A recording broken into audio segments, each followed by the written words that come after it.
Alright, we are back again. Oh, that's cool. It left the sound effects up from the other day. What does this one sound like? That's like super loud too. I see a couple people are in here now. Still getting set up. Hold on a minute. That's better. That's better. You love animals? Do you want to come up and talk about it?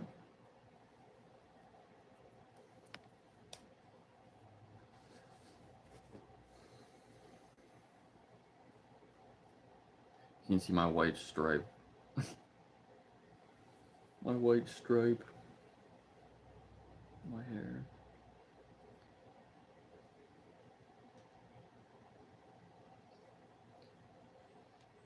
Yeah. Yeah, some animals are really gross. I have some puppies here. They're disgusting. It's constantly cleaning up after them. What's up, Grandpa?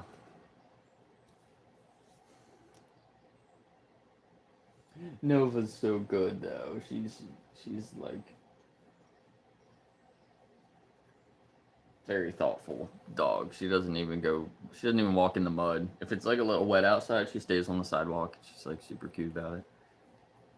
Same with one of the other dogs. But then I have a couple of dogs. If it's muddy, if it's raining and muddy, they give no f's at all. They just like run out in the rain, dig around in the mud. Like 2 minutes, they'll be completely soaking wet and covered in mud, and then they just come in the house and run all around. It's like such a pain. Uh,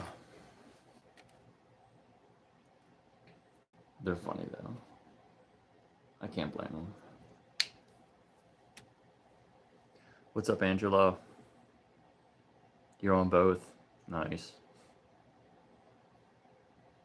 Yeah, I used to have like a. The hell was it called?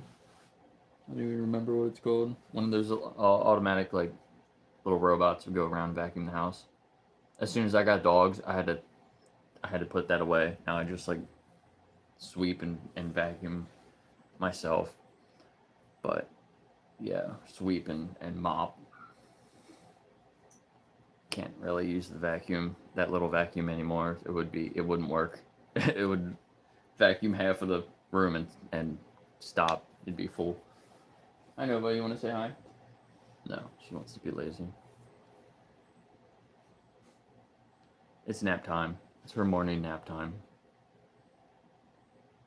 What's up, Jason?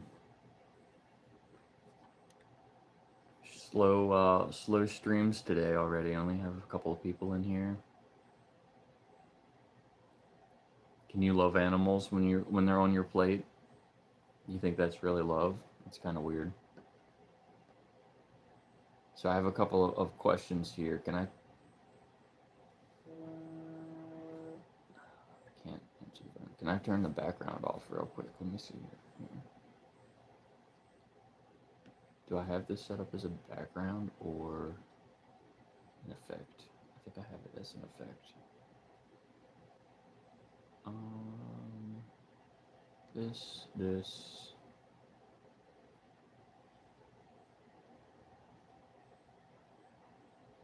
And if there's like a button that I can just like switch it back and forth, that would be easy.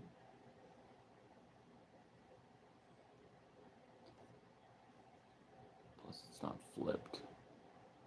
Okay, so if you do care about animals, like this one guy said, let me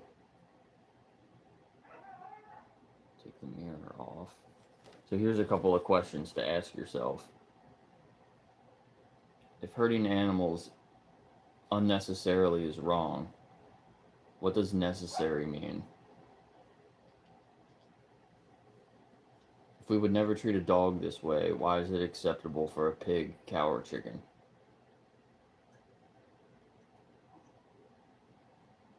and compassion be of value if we make exceptions for convenience?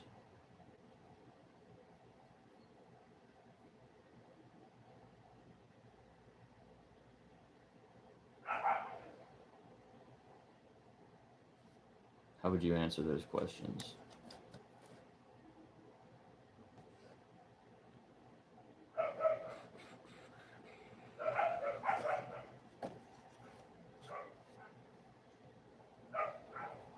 Delicious.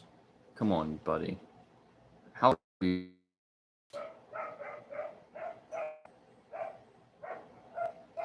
Thank you, Jason.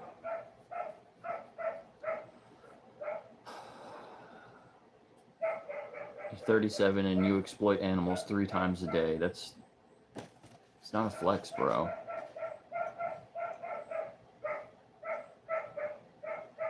What's up, Nelf?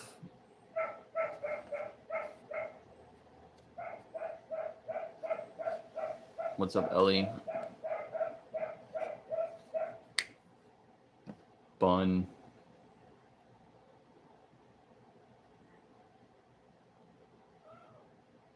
If you cared about animals, you wouldn't use anything with lithium.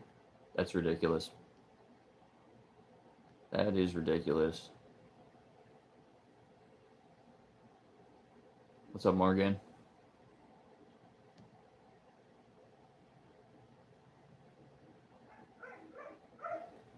Do you think it's wrong for a cat to unnecessarily eat a lizard? It's a funny question. Yeah, I mean, it's horrible what that animals eat other animals. That's... If I had an animal in front of me, if I had a cat in front of me attacking a lizard, I would try to stop them. You know, I would try to do the best I can, you know, where I am. If I see, you know, a human attacking another human, I would try to stop them, right?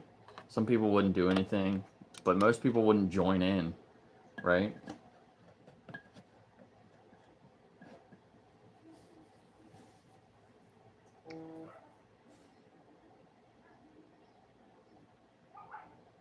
Yeah, cats do a lot of harm, for sure. Do you care about animals that died so you can have lithium for your phone? What are you talking about, bro? You don't have to go out of your way to kill animals for a phone. That's ridiculous. I like animals more than people. Yeah, you're with this similar mindset. A lot of people, some people are way worse than other animals. Some animals are better than people. Are you over 18? Yes, I am. I was born in 2008, March 19th. Okay, cool. So you're 18. Yes, just turned 18. Nice. Just got out of high school. There you go. I think the thing with the animals is humans are so high above them. We can't relate to them as much as we could, because at the end of the day, they're animals. They're violent in nature for the most part. Just kind of what it is. So humans are animals, and we're also violent by nature, like a lot of the time. What makes us so much better than other animals? Like what? I'll give you an example.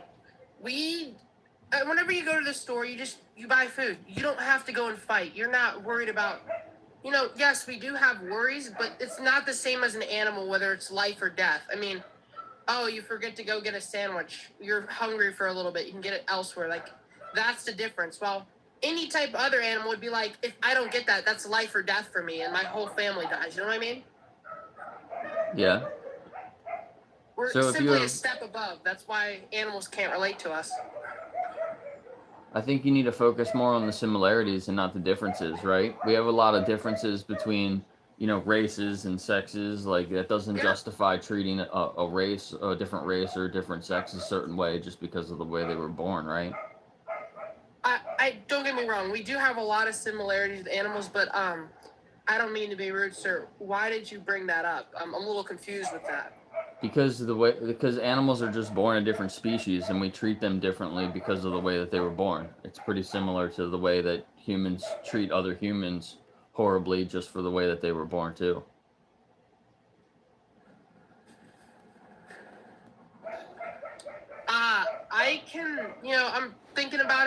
I can sort of see why, but I like it's a little bit weird for me because I'm hearing you out, but I'm also not. Well, think about it. If somebody was oppressing you because of the way that you were born, would you just say, oh, it's the way that it is, it's natural, or or whatever excuses you want to come up with, or would you want them to stop oppressing you? Want them to stop. I see what you mean now. Yeah. Yeah. Are you like a? You don't mind me to be rude. Are you a vegan or? Yeah. Why are you not vegan? Because it sounds like that's kind of where your heart is, right? You think that? Would you say that you're against This, unnecessary exploitation?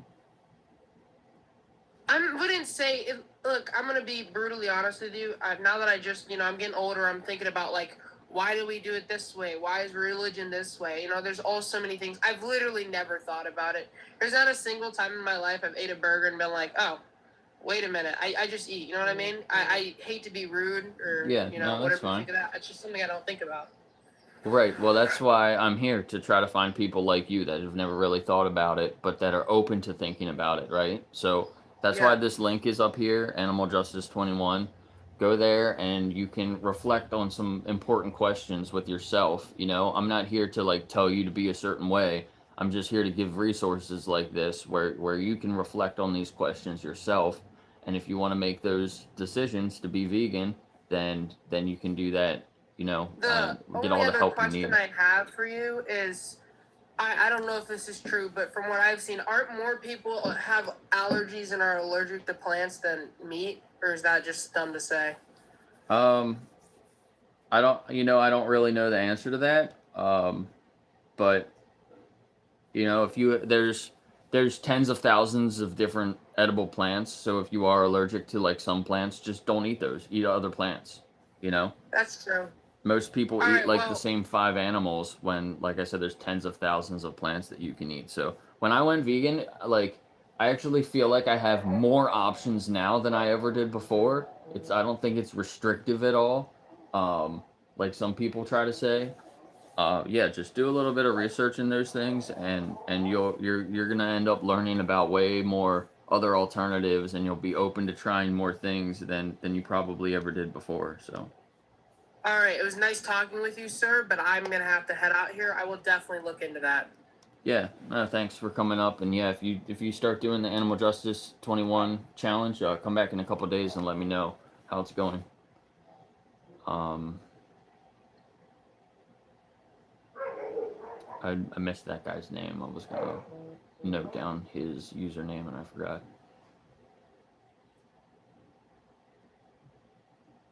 All right, no, that was good. I want to try to keep the conversations pretty short. Only come up if you're open minded and you want to kind of learn more. I'm not trying to find people to debate with. How we treat animals is not really up for debate.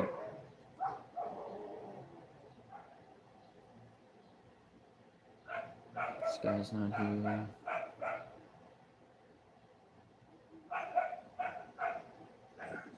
Greg, how you doing? I'm good. How are you? Good, good, good. I'm just curious, like, are you vegan, vegetarian? Yeah. Do you know what vegan is? Do you know what vegan means? Yeah, meaning you don't eat anything that comes from animals. Kind of. That's part of it. So that's something that we do, but that's not necessarily what veganism means. Veganism is an ethical principle against exploitation of animals. Okay. I like there used to be this group of people who would go to like farms and take out Mm-hmm. animals. I think it was like Project X. I don't know. Yeah, the But ALF does that too. I agree. Like, I think it's messed up what they're doing to animals. How they're like mass producing them, putting them in like, horrible living conditions, and then um, genetically tweaking them so that they're, made to size quicker. All that stuff. Like, I think that's messed up, and I think more people need to know exactly how our food is made. Right. Yeah. Have you ever seen any of those documentaries that kind of show the standard practices of what's happening to the farm animals? Yeah, no, I've been like doom scrolling, so like I've seen Like, I've just gone down so many rabbit holes of animals getting butchered and their tight living conditions and all that stuff. You know, it's messed up. Yeah. Yeah, it is. So, like, what's stopping you from being vegan? You know, it's kind of like I really like meat. You know, and So just the taste. it's the taste, it's the nutrients, and I know there's alternatives, but also it's kind of like Yeah. some of the cultural foods that I eat they're just like meat based. Mm-hmm. But I mean, like, I feel like if you go towards like a kosher or halal option, like that might be better. I don't know. No, I wouldn't recommend any of that. Like, a lot of those labels are just there to make you feel better about buying those products, but their animals aren't treated any better. In fact, they're probably treated a lot worse. There's some investigations that you can watch about halal and kosher. Have you ever heard of Joey Carbstrong on YouTube? He does investigations like that. No, I haven't. But like, dude, like I said, I like definitely sympathize, and it makes me sick actually after watching those videos. It's like Yes. it makes me sick until lunchtime. You know what I mean? As messed up as that sounds. You can get the same nutrients, you can get the same taste from plant-based stuff. In fact, a lot of the taste that people like in animals, it's from the seasonings and herbs that you put on there, which are plants anyway, normally, you know. So yeah, like at the end of the day, do you think that slight difference in taste, if there even really is one, do you think that justifies the way that these animals are treated? Well, I mean, okay, let me ask you, when was the last time you had meat? 2 years ago. I'm talking about like animal meat, not human meat. What? 2 years ago? What are you talking about? Oh, are you gay? No, I'm not gay. Oh, okay. I just want to confirm. So we're talking about like egg.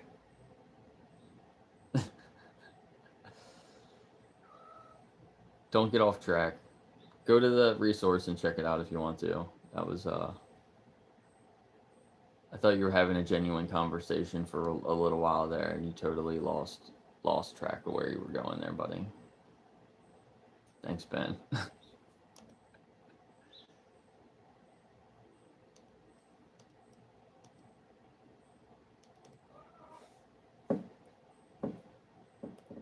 I don't think the next person's coming up.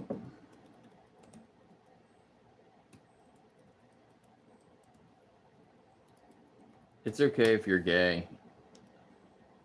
It's not okay if you're not vegan. Most vegans that I know aren't gay though, so it's not. It's just a weird thing people try to say.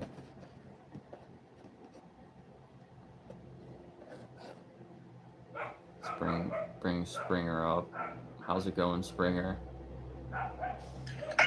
Hey Jake, how you doing? Good.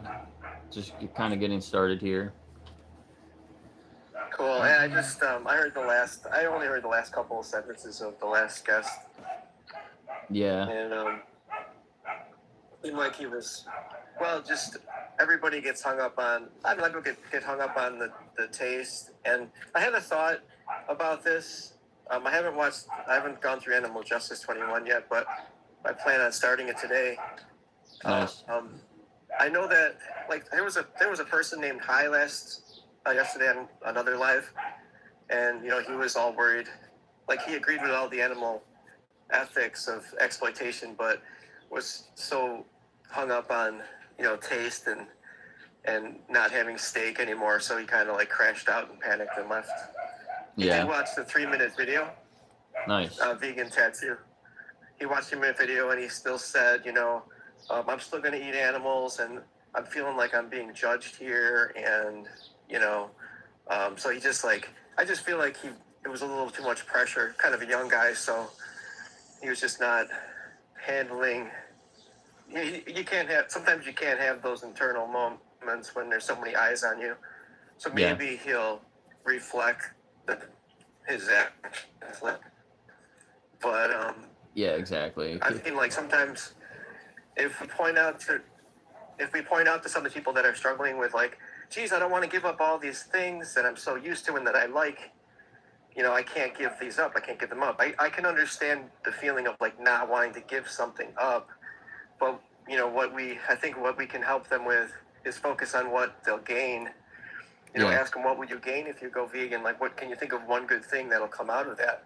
And I think, like, honestly, you get to explore new foods, first of all, which is to try different things and be open-minded. Like, that's cool.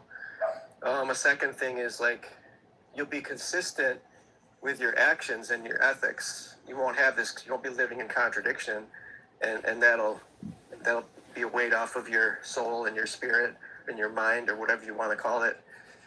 Yeah, So, I feel like when we say give I know, up, like vegan anthem, I kind of agree with you. Well, we shouldn't really be saying that we're giving these things up, because you're they're gaining. Yeah, they're not. Well, they're not ours to give up, right? We're taking these things from animals. We're stealing things from animals. Like it's like giving up something that we stole. We shouldn't be stealing it in the first place. Totally. Yeah, and I don't know if I guess you didn't hear me when I was talking to the first guy. I think it was the first guy. I was saying that when I went vegan. No, I didn't hear. When I went vegan, I stopped taking things from like 5 different animals, and I realized that there's like tens of thousands of other plants that I can eat. So I actually feel like I have more options now, and my values are aligned. Yeah. So. Yeah, food can be way more. As far as that goes, like food's way more adventurous when you're not, almost because you're pretty much forced into the same things every day. Usually it's highly chicken based these days that they're consuming. Yeah. They don't really see outside of this little box of exploitation. And you're right, like to say like they're taking, but to meet them at their language, because they were so worried about losing something. That's really, a lot of the fear comes from that. Like they're completely in alignment with like a lot of them, dog fighting, bullfighting, any type of exploitation. Like they can totally see like, yeah, that's not an issue for me. I can not go to a zoo. It's not a problem. But as soon as you bring up their daily habit of exploiting animals, then they get a roadblock. Like you see it time and time again, that they're so worried about the giving up of something, the losing something aspect. Like people, they see it like quitting a habit that they enjoy, like smoking or drinking. That's how they're looking at it. They're thinking of it as like it's a vice, hard for me to quit. But they're not looking at the gaining aspect of what they'll be getting. Yeah, and it's just different too. I like to say that it's not difficult. It's just different. It just takes a little bit of time to get used to it. Yeah, but that fear. I think that psychology is interesting to try to figure out where the blockage is, and that's why I want to interview a lot of vegans, activists, and find out like, because your story is interesting, and other activists, their stories, like what was the final hurdle for you? Because I think like if we can explain that to people, like this is what the last moments of our non-vegan lives were like. So you'll be able to follow this path, that you're struggling with. Because right now, people are just really, really like hung up on that. But I just wanted to share my ideas. To that actually.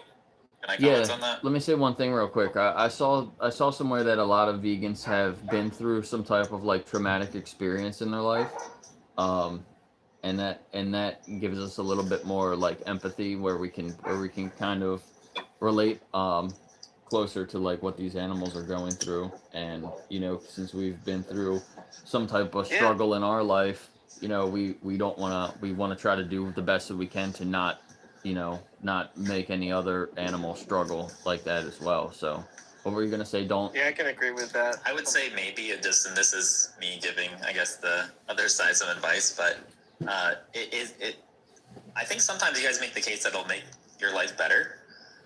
So if it is really healthier for you, if like you will notice something, you should maybe do like a 30-day vegan challenge or something like that, where you're like, okay, meat eater. I think I would sign up for that if they made it very like easy and I didn't have to. I mean, definitely if they supplied the food too.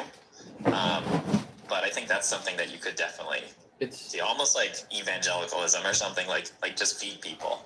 It's not a diet, and it's not about being healthy. Even if veganism and a plant-based diet was a little bit less healthy for you, I would still advocate for it because it's needs to be focused on the victims, on the animals that they don't deserve the way that they're being treated, right?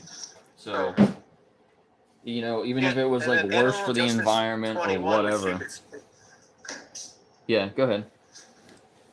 So Animal Justice 21 is a 21-day program, which there's also Challenge 22, another one, where you do a 22-day challenge.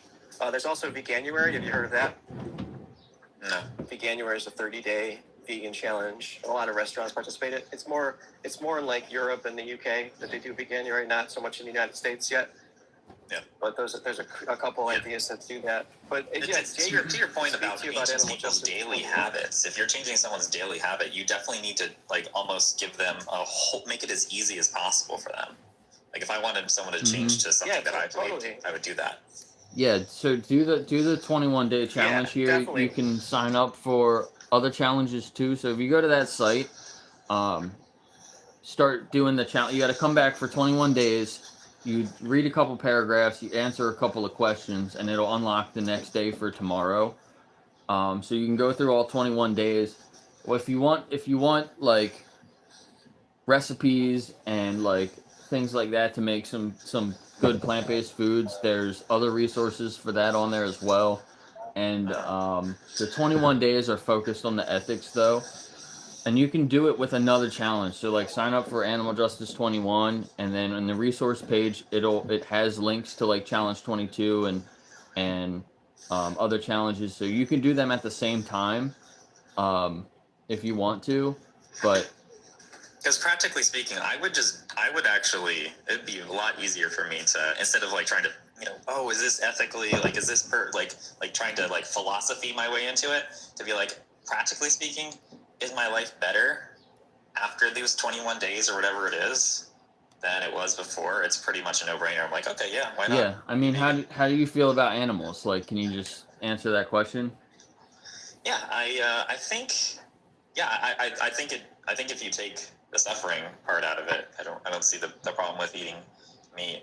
But it seems like you would probably actually not just be good with just suffering. It's the whole, taking of the life too, even if there's no suffering involved, right? Yeah, it's can I ask a couple of objectifying an animal. Okay. So I have a couple of questions right here, actually. Can you answer some of these? If hurting animals unnecessarily is wrong, what does necessary mean? Like say if I was needing the nutrients, like I was in the woods or something, I would need to. That would be necessary. Right, but we're not in that situation now, right? Yeah. So if we would never treat a dog this way, why is it acceptable for a pig, cow, or chicken? I think if dogs were somehow theoretically like more tasty than any animal we ate, I think it wouldn't be a double standard. We would just do that. Right, so but if we have other options like plant-based options and they can taste just as good, do you think we should be choosing those options? Yeah, as long as we should be doing everything. What about the suffering though? Like if I can get the meat without the suffering.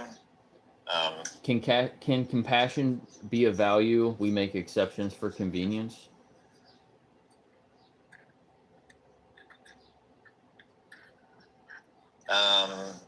I think practically speaking, we could always like, I'm like, oh wow, I could have given this homeless person an extra $1 instead of $5. You can always increase it more, but at some point you got to just be like, okay, I'm compassionate enough.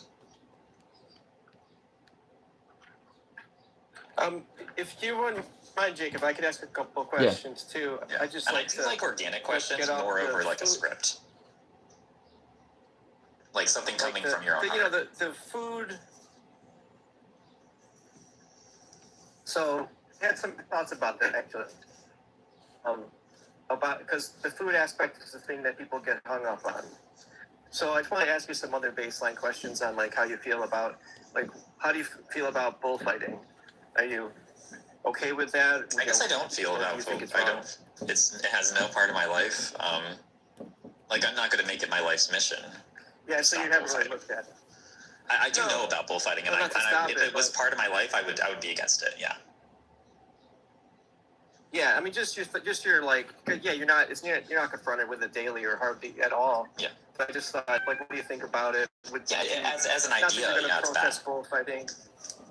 Yeah, but I'm not going to spend my resources on it. No, I'm not asking you to. I just wanted to get your opinion of like how you feel like, you know, as human beings doing that to bulls. Like, yeah, you're setting a minimum bar for me. But like, if you don't think bullfighting is bad, then like I don't even know where to begin.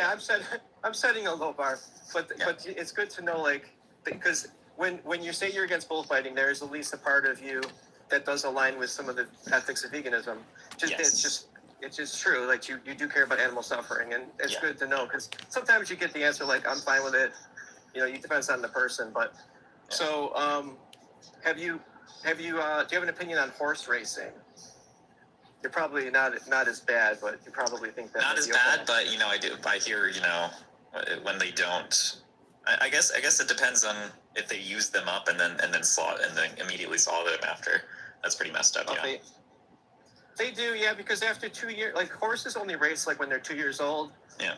And maybe 3 at the latest, and then after that, they're just considered used up. So some of them do go to. There are some people that are compassionate. They try to rescue them, but there's so many horses in the industry that they do end up getting slaughtered for food. Yeah. That's their reward for their treatment. Plus, they also get injured, and it's exploitation. Yeah. Would you be opposed to going to bet on horses at a horse race, or would you be okay with it? Like, it's okay. There's no wrong answer as far as. That's a good question. With that at the front of my mind, I would be against it. If it's in the back of my mind, I don't think I would have. Like you might go along with it. Like if your friends were all like, "Hey, we're gonna go bet on some horses. You want to come?" You might be like, "Yeah, I guess I'll go," or "I won't go." Like, I mean, that's like a pretty common thing. Like people are okay with it, or they don't really like have a vested interest in not going to it. So what about? Let's see what else we got. I want to try to keep the conversations really quick. So go to abortion. Try the animal justice that's where challenge. I feel like veganism kind of splits off is whenever they're not like consistent. Like I feel like you should be anti-abortion too, but pretty much every vegan I know is pro-abortion. There's a pro-sentient life position that's the most consistent. So go do some research on that too. Okay, come back in a couple of days and we can talk again. All right, see ya. Thanks. Yeah, thanks. I'm sorry, I didn't mean to hijack the live. No, it's okay. No, I appreciate you going. I'm trying to make some lunch as well. So at some point, I'm gonna probably be eating, and it would be nice to have somebody else to do 1 or 2 conversations. But I just want to try to keep them really short so we can go through a lot of people. Oh, fair. Yeah, I didn't know what your guest list looked like. There's a few people requesting up, so let's see if they're still here. Sometimes people request up and then they don't stay for the whole conversation. So. Cool. I'll just mute for a moment then. I just wanted to try out some of those questions and see. Yeah. Because, if you agree with all these other things and the only thing holding up is taste pleasure, then that's the one thing you got to think about.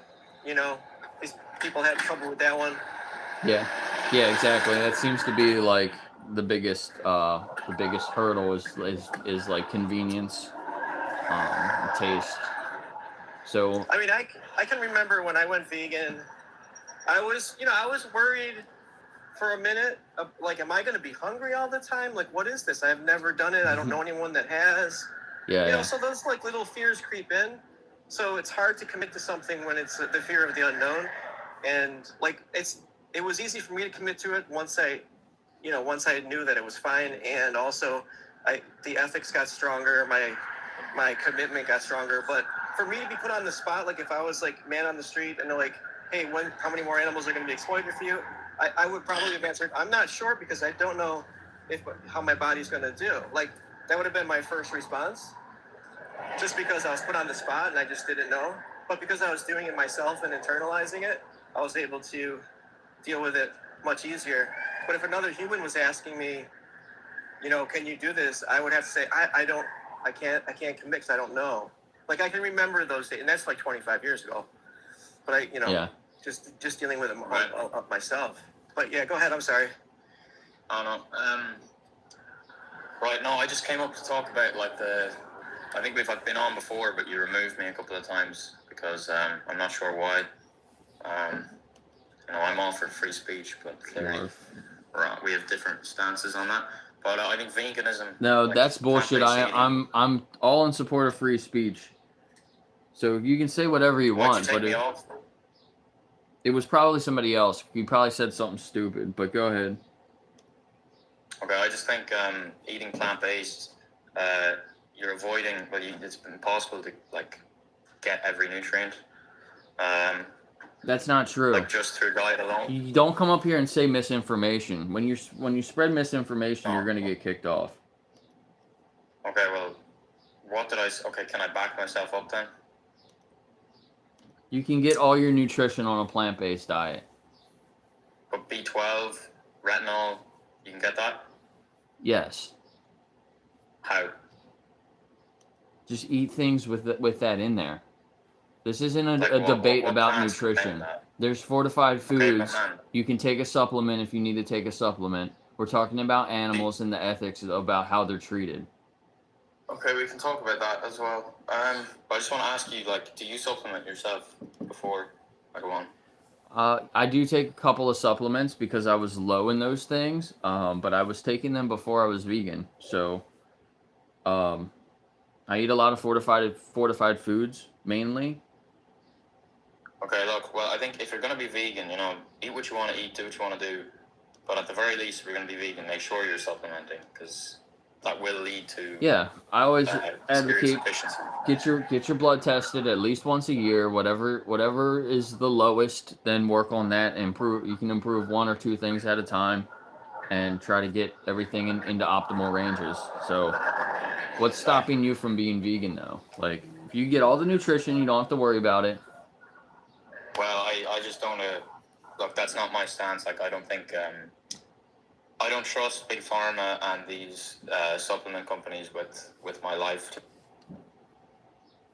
All right, we're gonna bring up somebody that's actually open-minded and wants to talk about animals and not supplements and nutrition.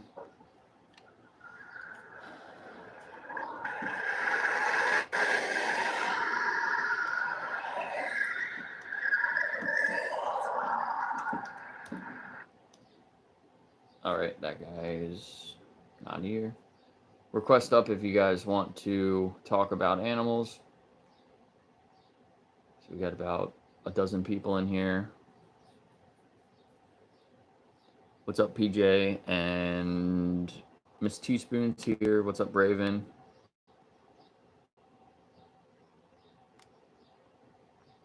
Nilf, Jason, Angela.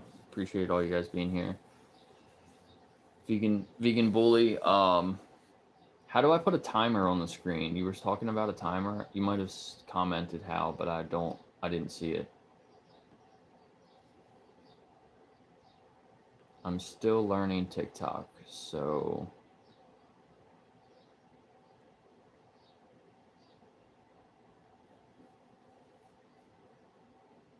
two-person with the box and then aha, cool, perfect.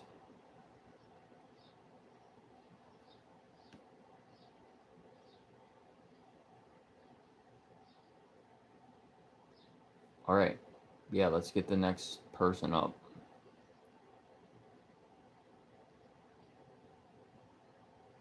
Hello. What's going on? You're over 18, right? Yep. So how do you feel? All right. So, how do I feel about animals? Yeah, like, do you have any companion pets or Yes. do you have a dog or I do cat? have companion pets. Yes, I have companion pets. Right. Dog, cat, or another animal? Yeah. You want to tell me a little bit about them? Well, I'll just start with one of them. I got a dog. Her name's Sage. She's a very good girl. She's a loving dog. She does have free access in and out of the house. Lives in our yard. Nice. And I feed raw, make sure that she stays healthy. And I care for her all the time. Yeah, do some more research into a raw diet for your dog. That's not generally healthy for them. You're It's increasing. a balanced raw diet. It's not just like pure meat. Yeah, but raw, when you feed an animal raw meat, first off, you're exploiting other animals, right? When you don't have to. And secondly, that you're raising a lot of risks for some serious illnesses for your dog. So I would not say that that's the best option. So you're not making decisions in the best interest of the animal there. So dogs can be healthy and thrive on a plant-based diet. Did you know that? I mean, yeah, technically possible, yeah. Yeah, but that's so also not the best diet for them either. It's a balanced one. that's not true either. There's a lot of research out there that show that plant-based dogs actually live longer. The third oldest, I think it was the third or the fourth oldest dog ever to live was a plant-based dog for the majority of their life. So look into some of that research. It's pretty interesting. What about the oldest then? But yeah, well, obviously there were other dogs that lived longer because there's just so many more animals that are being fed other animals, right? So it's like it's actually pretty impressive that like the third or fourth oldest dog was plant-based because there's so many more animals that are not plant-based, right? Does that make sense? I mean, yeah, but like naturally, my dog. If dogs were wild, they'd kill other animals for food anyway. It's like their natural. But they don't diet. have to. They don't have to. Just like me and you, like we don't have to eat other animals. We can go and buy other options. We're supplying I know we don't food have to. to our companions, and we can choose plant-based options for them as well. So why are we not doing that? Why do we love our That's companions? not their natural. It's not naturally what they want. Cause like even, Yeah, but we're not in like, nature. They're not in nature. They're domesticated. They live in our homes. Some sleep in our beds. You know what I mean? Like they're not in nature. Like, have you ever seen like when the people do the plant-based dog test, where they'll offer a dog like a plant-based dog meat, and the dog will 9 times out of 10 choose the meat over the plant-based diet they've been eating for years? Personally, I have dogs that come here and spend time in my home, and they're not plant-based dogs, and they don't eat their food, and they'd rather eat my plant-based food that I feed my dogs. So I've literally seen the opposite of that. Talking about kibble? What kibble? I'm asking, like, are you given the option between kibble and natural, like, vegan food? Like, is that the option, or is it, like, raw? For my dogs, my plant-based dogs, it's a mix of both. I'm talking about the dogs that stay with you. Like, are they, like, naturally eating kibble a lot, or are they eating raw? It's also a mix of both, so... Mix of both. But, like, why, like, I want to talk more about you, and if you love some animals, right, why do you think it's okay to exploit other animals when you don't need to? I mean, I feel like I love all animals, but they have each animal has a place in the society. You think animals are here with us or animals are here for us? Animals were here with us, but like in natural world, it's survival of the fittest. We got our big brains and our large intelligence from eating animals. We wouldn't be where we are now if we didn't eat animals. That's a misconception as well. It's I mean, sure, it was maybe more necessary at sometimes, but it's not necessary now. And the thing with our brains, that's there's research that shows it was from cooking grains and just cooking food in general. So it's not necessarily animal products. So check out if you love animals like you're saying, check out the Animal Justice 21. There's questions there you can ask yourself. If you start doing that, come back in a couple of days and we'll talk again, okay? I mean, I did do research on this. If I can bounce some things back and forth. The time's up, so we got to move on to the next person. But come back another time, and I'll talk to you again. Sure. Thanks. I had a buddy named JJ too. just noticed your name.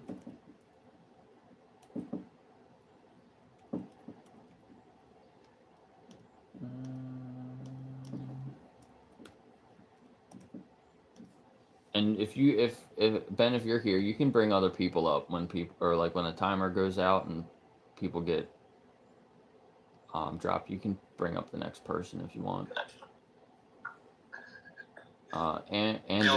Anderson, what's up? Sorry, I'm chewing.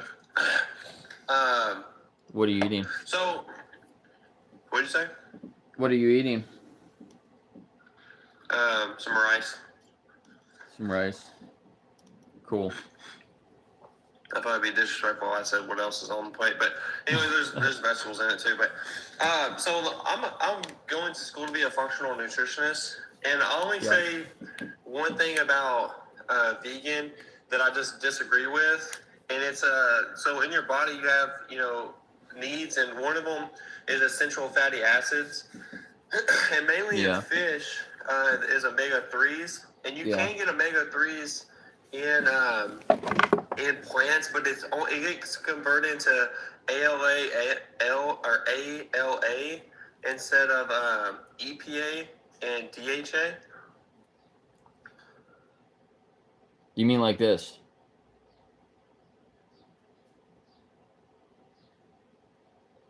It's right here. This is an unopened bottle. I have a couple of them. This is one of the supplements that I take. Vegan omega-3s, EPA, DHA. Literally what he's talking about. It's right there. Easy. It's not from fish. It's from the algae that the fish eat. So just take the fish out and just get it directly from the algae. You should know this if you're trying to be a nutritionist. Whoops, sorry. Ben, I think I just X'd you out, so if you want to request back up. Well, hello, can you hear me? Yeah, are you over 18?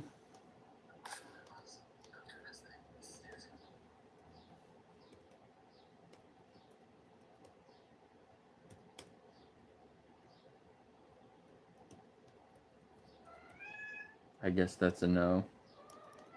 What was that guy's name? Anderson? Let's see if he comes up again. Yeah, either dropped or kicked because you sound too young. Let people answer that question. Even if they just sound young, it doesn't mean that they're young. So if they say they're 18 and they want to have a decent conversation, then I'm open to talking to them. If they say that they're 18 and they're not 18, it's not really like it's not going to get me in trouble.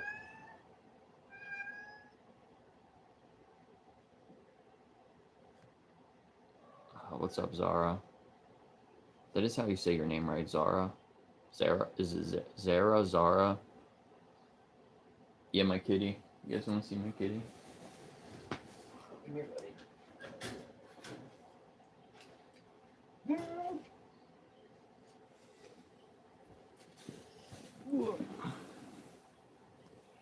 Meow. He doesn't like when I hold him too long, so he only likes it for a second. He's a little purr machine. Nova, get off of his food. I was trying to steal his food. Come here. Stop it.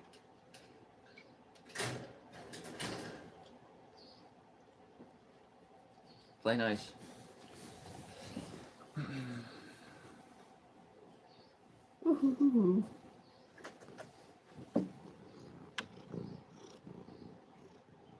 How do you feel about kitties?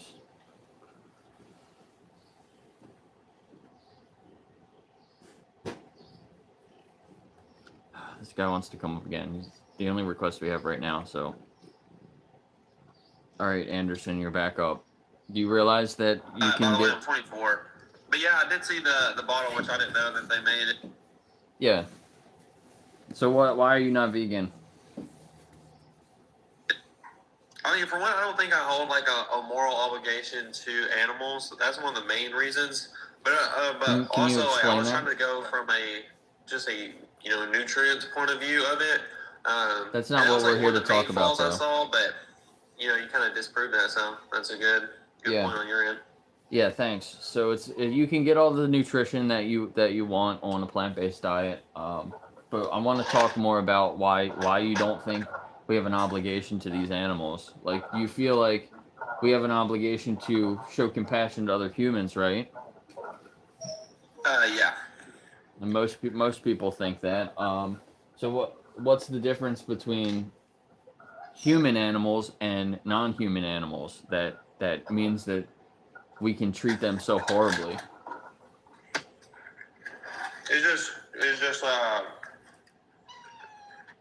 I'm gonna sound really dumb because like you do this for a living, you debate and stuff, but it's just I just feel like with like the food chain and stuff, I feel like they want to do that to us. And let's say like hypothetically if we can go into a world where dogs are more superior, more smarter than us, I feel like they want to do that with anybody else. Like any other animal that is higher up in the food chain, they don't just like are nice to other animals. If they eat, and then they move on. Like it's just as simple as that.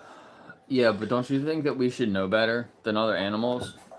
I wouldn't compare us to other animals. Like, we shouldn't do things just because other animals do them. They do a lot of really, really horrible things, Yeah, I feel like, but then that comes down to just like a society norms. Like if we go back to, our survival instincts, because like we've lost kind of track of that. Because I feel like if we did go back to the point where we, it's like it is, back in the day like survival of the fittest, then we would come down to those same instincts as they have right now. Yeah, you're not in nature. You're not in a survival situation. So what justifies the way that you treat animals?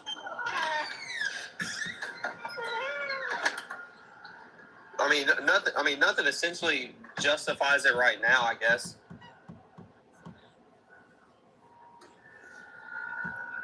Right. Do you have any pets, like companion animals? Yeah, we just got a puppy. We got a dog. Yeah. Do you see that dog as an individual?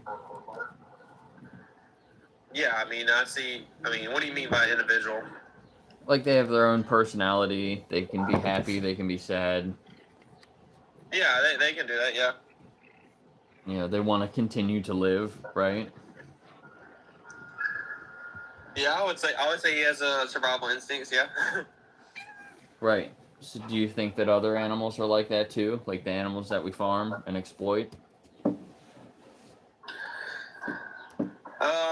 Yeah, they probably do. They probably have a survival instincts to try to keep them going. But it's also like one of those things too. I just don't feel necessarily bad for a cow. It's not because like I don't see their personality. It's just because I know, it's just like a system that we have for our food that makes it as easy to survive as possible. Because if we didn't have those systems in place, then we would have to go and hunt for our food. If we didn't have all those factories that that streamlined it how it is today, then we would have to go back to what we were doing before, and that's not something I would want to do. It's all about convenience. Yeah, I know. Does convenience? That's one of these questions here. Let me pull this off. Convenience. Can you answer some of these questions? Sure. Hold on here.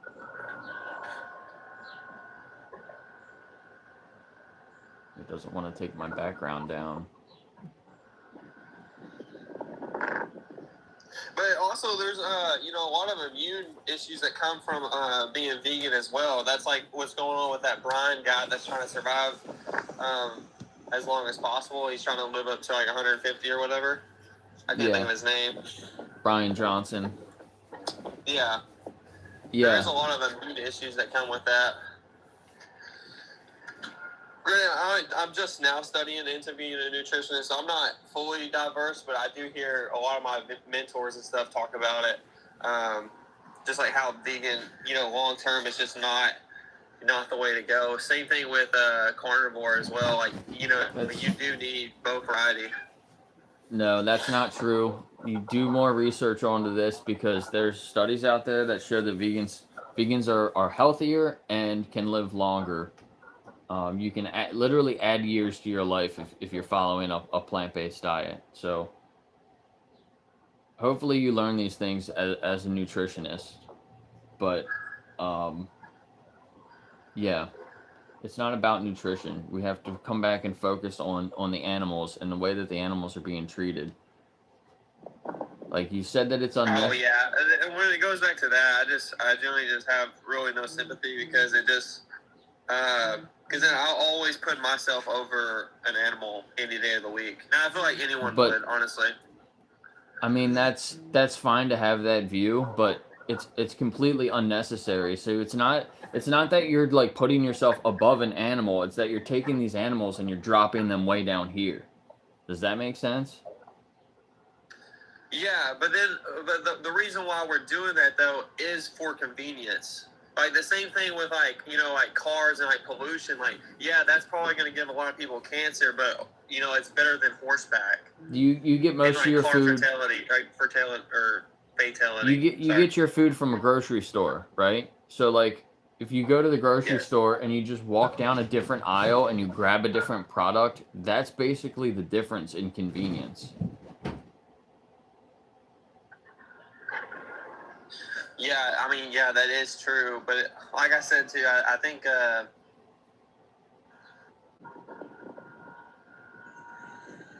yeah, I don't know. I honestly, I'll just have to do more research into the health aspect of it. I mean, where do you get iron from in plants? Tofu and pumpkin seeds are my main sources of iron. Okay. And I also feel like it'd probably be like a very low amount too. So like eating like probably a steak versus like pumpkin seeds, you probably have to eat so much more pumpkin seeds than just a little bit of like 3 ounces of steak. There's probably that diversity as well. Like how many supplements are you on? I just take a couple of supplements that I was taking before I was even vegan. So I guess I added in B12 that I take sometimes, but mainly I get my B12 from fortified foods anyway. So yeah, fair enough. Yeah, I guess I will definitely have to do more research into the actual nutrition of just all plants to compensate the lack of meat and where to get those sources instead of meat. But still, kind of like going back to your point, I don't see the moral obligation, but I also don't want to waste too much of your time because I know you got other people that you want to talk to and stuff. Yeah. I was gonna say, Anderson, if it was shown to you that it's completely unnecessary to use animals, and you could be complete in your nutrition or whatever it is that you're worried about, would you then agree that you should live vegan?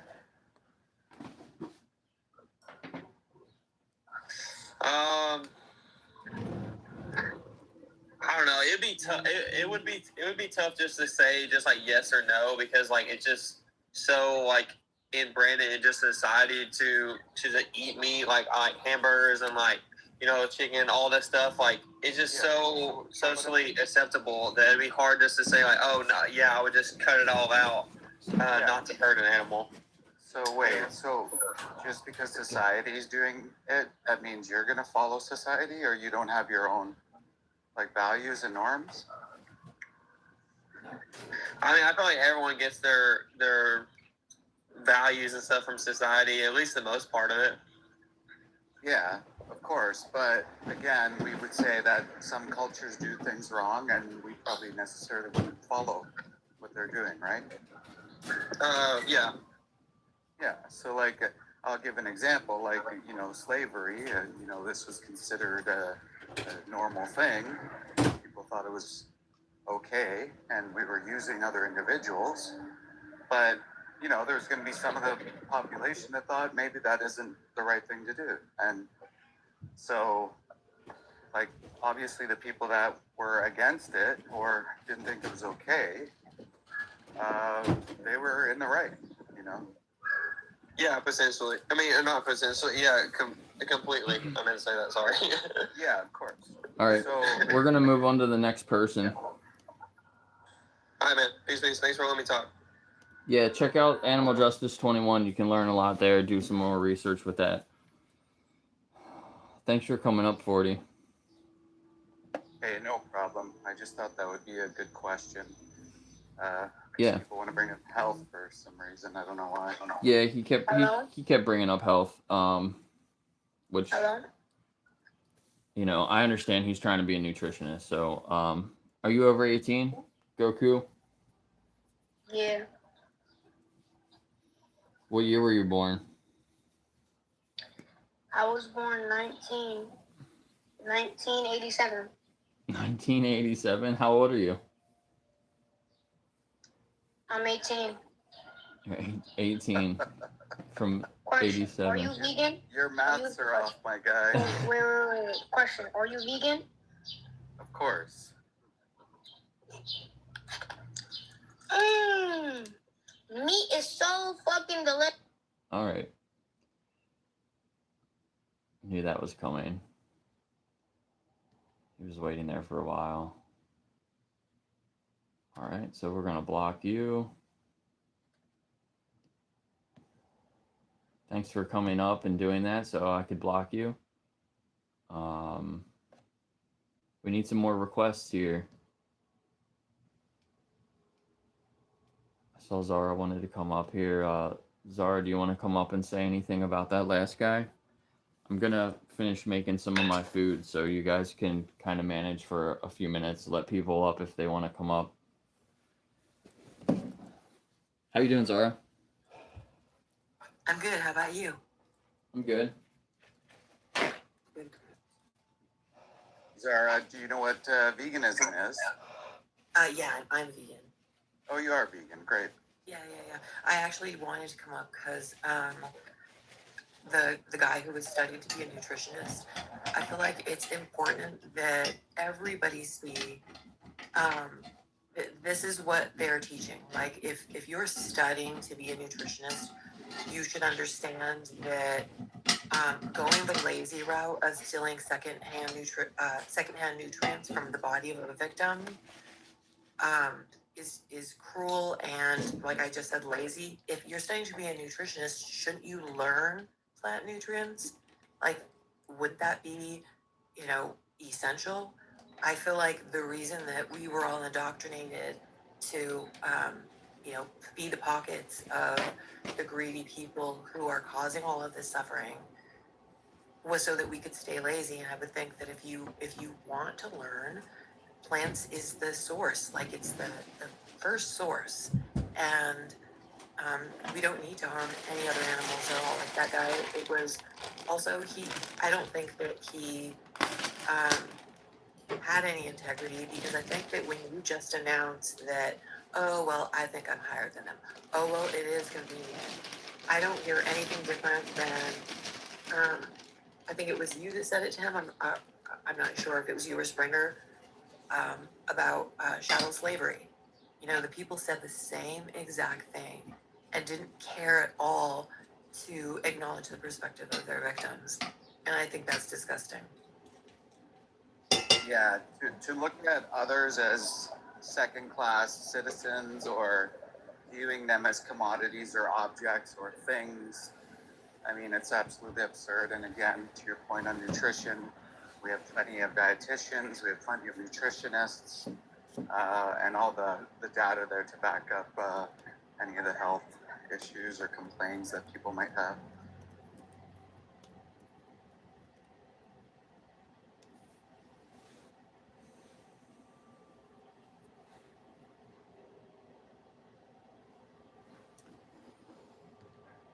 Okay, we need some more guests I'm pretty here. new to the TikTok game, so I don't know how to invite people up, but I'm kind of searching around.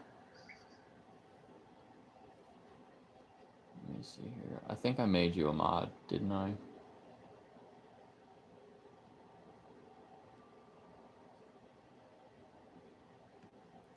Okay, you didn't have. You were not a mod, so now you're a mod 40. So you can should be able to invite people or accept them up or kick them off if they come up and just they're a child and they're saying ridiculous things. But yeah, we don't have any other guests right now. Somebody request up. Let me know how you feel about animals. Tell me about your companion pets or anything like that.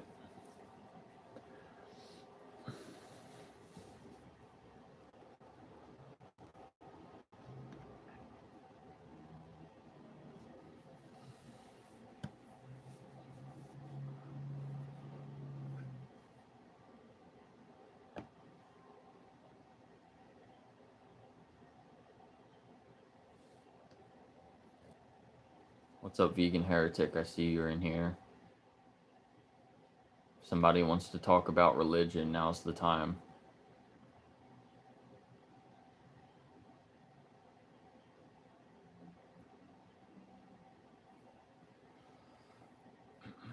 Your God wants you to be vegan.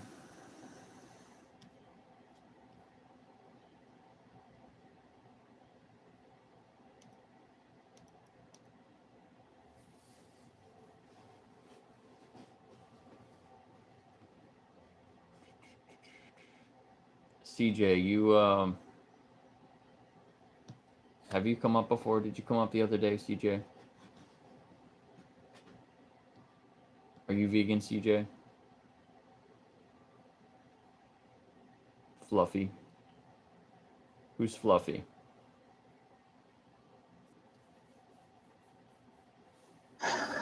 Hey.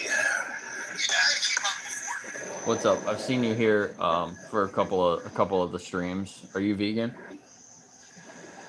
Absolutely not. No. I am a self-sustainer. You're what? I'm a self-sustainer. Self-sustainer? What does that mean? Yep. Are you saying you're a hunter? Or you're a farmer? Well, I do hunt, but that's not my primary thing. So you're a farmer. So You farm animals? No, I'm not. I guess I do farming, but I don't consider myself a farmer because a farmer would be doing it for, that's their job, that's their livelihood, that they're making commodities to sell. I don't do that. I'm a self-sustainer. What I have is enough for me and my wife and my kids, and that's it. If I have access, if I have excess, then I might part with it or just give it to somebody who's in need. I do donate to food shelves. I don't participate in the farmers market unless I need something specifically, but I don't sell my goods. Yeah, so you're a homesteader. Kind of, sort of, not really. Yeah, so I mean, even I think if homesteaders are more off grid. I'm not off the grid. Do you breed animals? Not for profit. Did you breed them to eat them? Like if my flock breeds, it's to just continue my flock. So it's just doing the natural order of things. So what animals do you have? Chickens, sounds like? Just chickens and goats. And then on occasion I go fishing, and on occasion I go hunting. So you do recognize these animals are individuals, right? Like the chickens have different personalities. Oh, absolutely. Ben's an asshole. He's my oldest rooster. He's about 10 years old now. Yeah. That guy's a different type of crazy, let me tell you. Don't wear shorts around him. That's all I got for you. That's funny. Yeah, so how old do your chickens live generally? It depends upon what's going on with them. So I think the youngest. Oh, what happened there? TikTok wants me to remove you. I don't know what you said. Sorry. I don't know either. Come up. I mean, if you want to drop me down and bring me back up. Yeah, I might go to somebody else for a little bit, but come back up later, maybe later or just on another live, okay? Alrighty.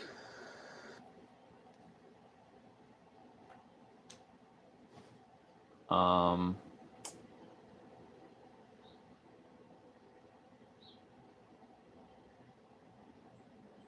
harassment and bullying.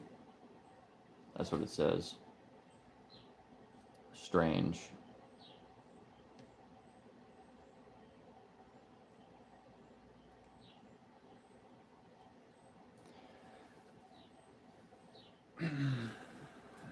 Yeah, so homesteading or farming your own animals, like if you have chickens, if you have a flock of chickens and you're letting them breed and you're exploiting them for their bodies or for their eggs, you are a farmer. That's basically farming. Um, I don't care if you're selling them for profit or not. You're basically farming them.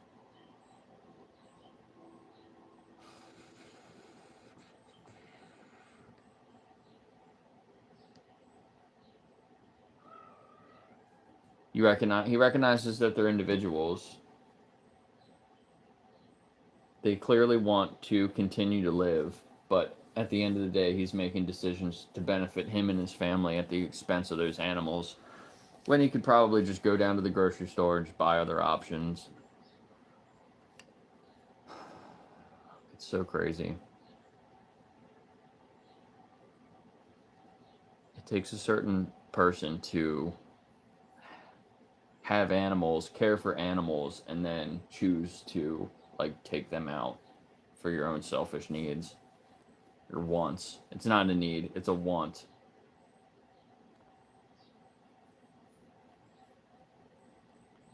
Let's bring up the next person. Or not. It looks like you're not there anymore.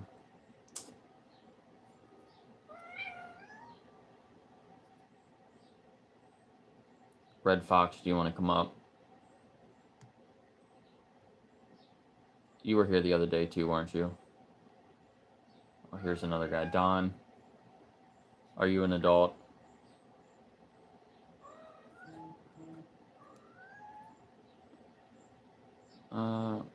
No. You requested to come up and then you dropped down. Red Fox, why don't you come up and we will talk about it? Is that a husky in your picture? Your husky looks just like my husky. Nova.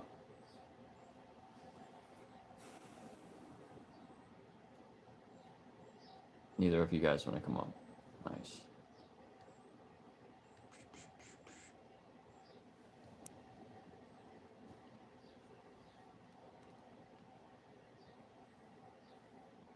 Vegans aren't against farming. We are against farming animals. Why don't you farm plants instead? Farm plants and feed more people. I'm all for that. You can become a veganic farmer.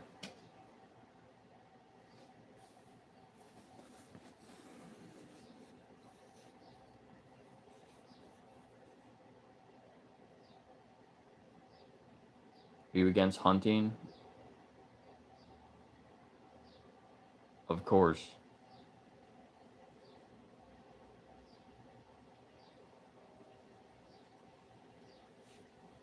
Of course we're against hunting. Why would you hunt an animal when you don't need to? Hunting is sport. Basically all hunting is just a sport. People just like pretend like it's not just for fun because they eat the animals. It's all for sport.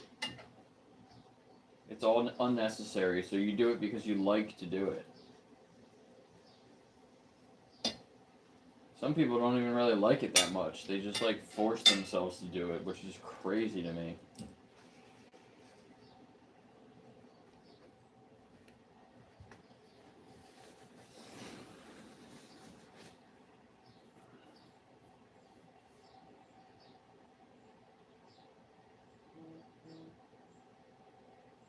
Not Morgan. You are a veganic farmer, aren't you?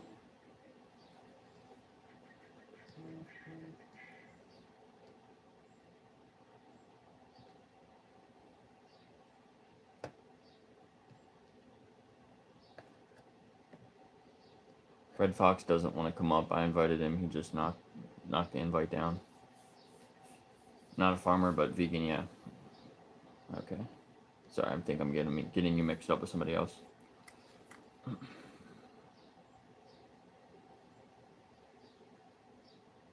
Why do you care so much about animals? Why do you not care about animals? You don't really have to care about animals either. You just have to not devalue animals to the point where you view them as objects. Does that make sense? I don't think people really understand that.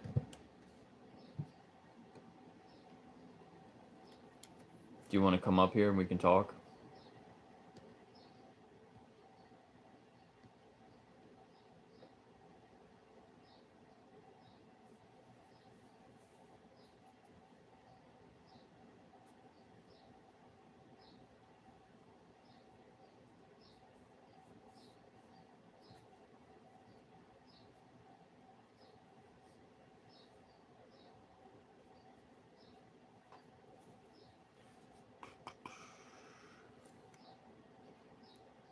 Yeah, what is CJ saying in here now? Oh, just talking about objectifying more animals.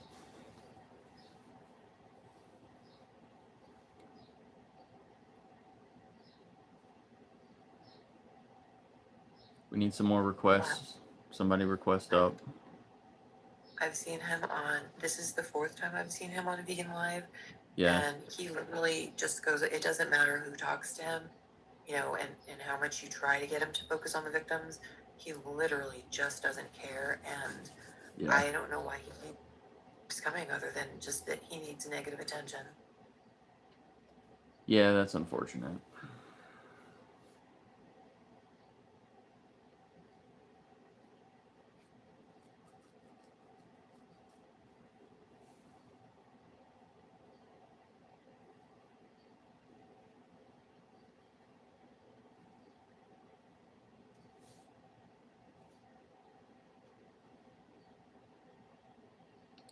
What's up, Spooky? I see you over here.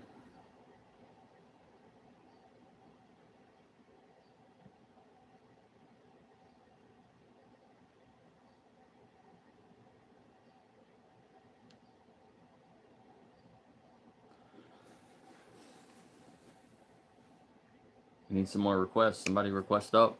You got over 20 people in here. No requests. Share the stream out. Try to get some more people to come up here. We only have a couple of shares.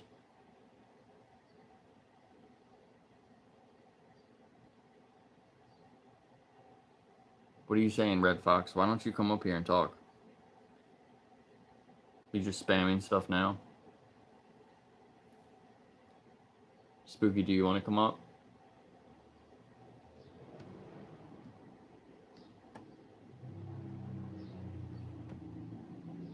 Come up if you want.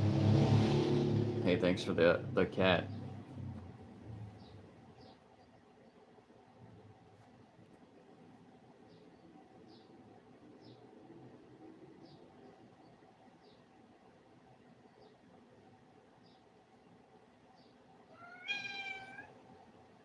Yeah, I forgot to charge my phone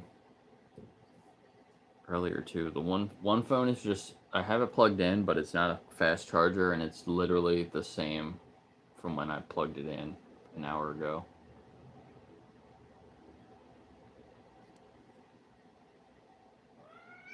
What's up, Remy?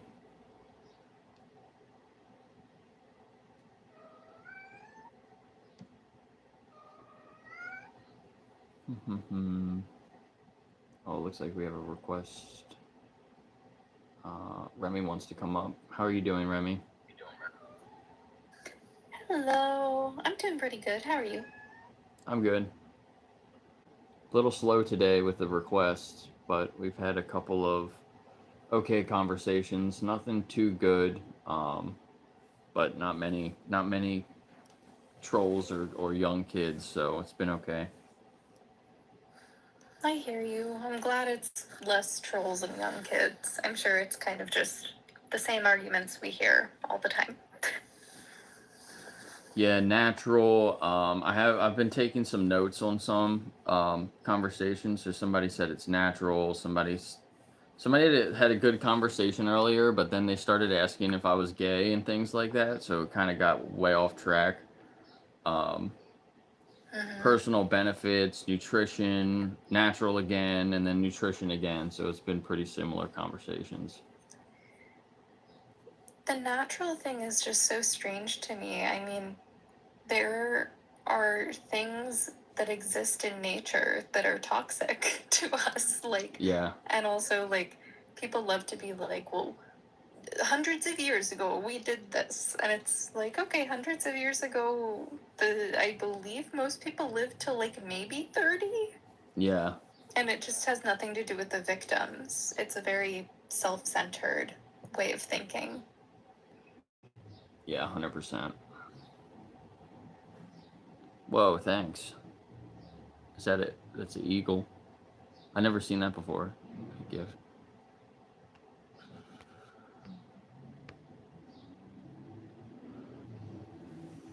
Yeah, how long has everybody been vegan? I see some people dropping some comments in here. 10 years, 12 years, 27 years, 12 years, 14 and a half years, 18 years, 16 years. Everybody's been vegan longer than me. Vegan bully 1 year, awesome.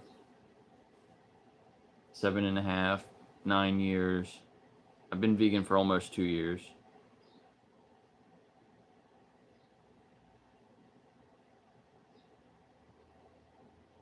Self-sustainer, that does not mean vegan, bro. You literally farm chickens, goats. Red Fox is saying 29 minutes ago.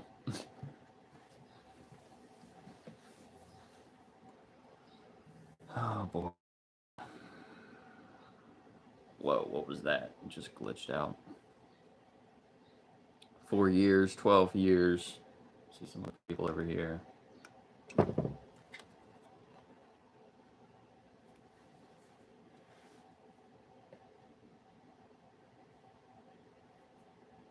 Need some more requests.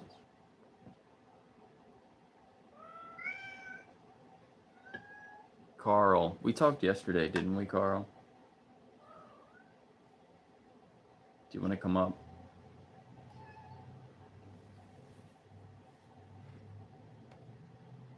I thought I recognized your name, but I don't have it noted down. So maybe it was a bad conversation.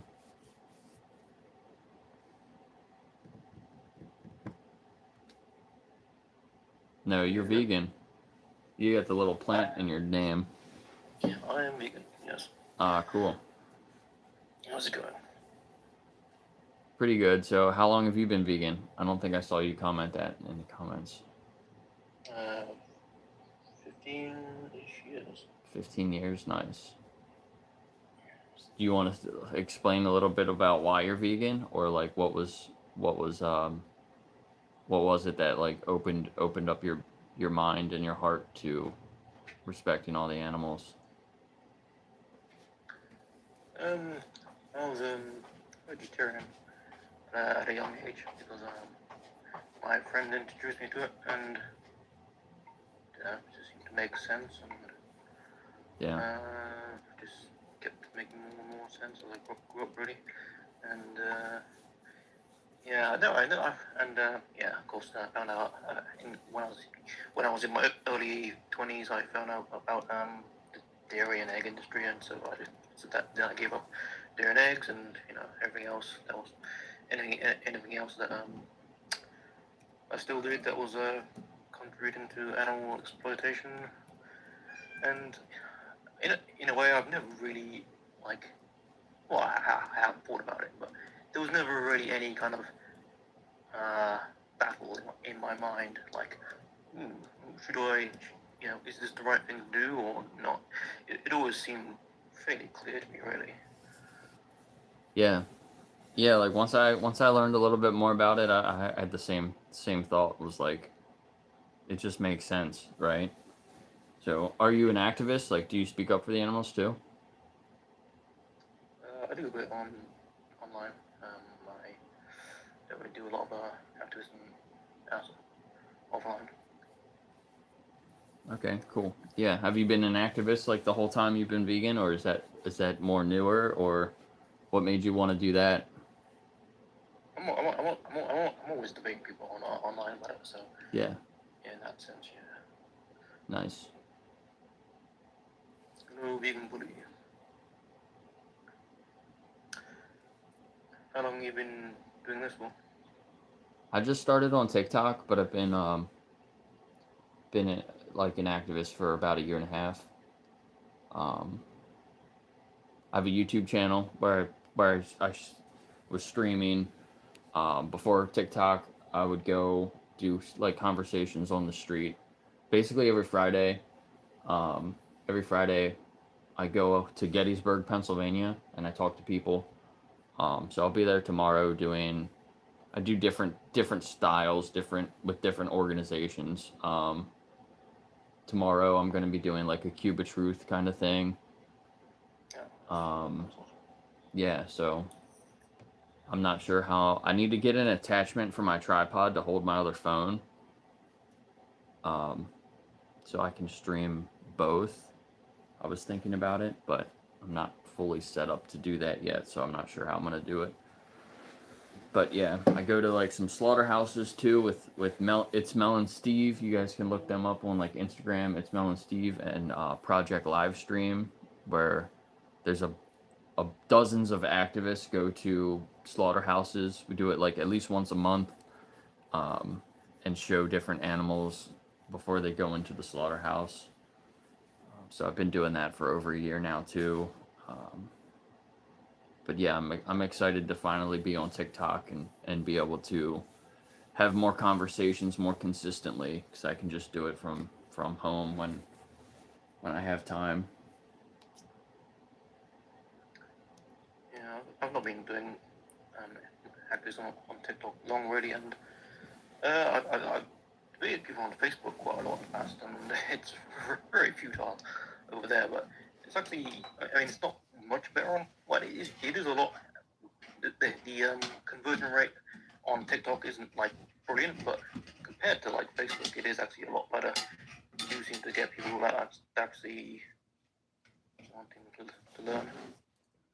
So it's been pretty good in a way. Yeah, I see some other people that have bigger pages than mine on Facebook. They get like so many crazy comments. But yeah, I think Instagram's pretty good. Just for like posts, I think there's a lot of some vegan activists get some pretty big followings over there, but they don't really have the space like TikTok does, or like YouTube's pretty good in some cases as well.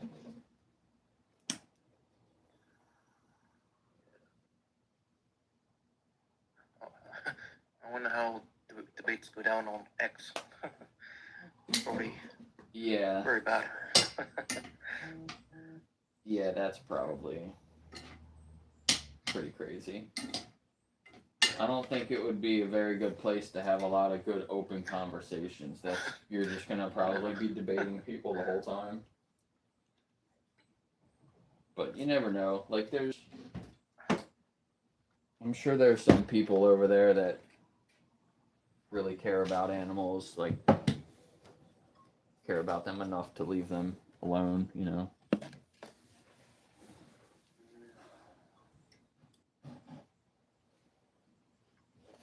Really slow day today with the requests. Let's see, this person has a horse in their profile. Lee, do you want to come up?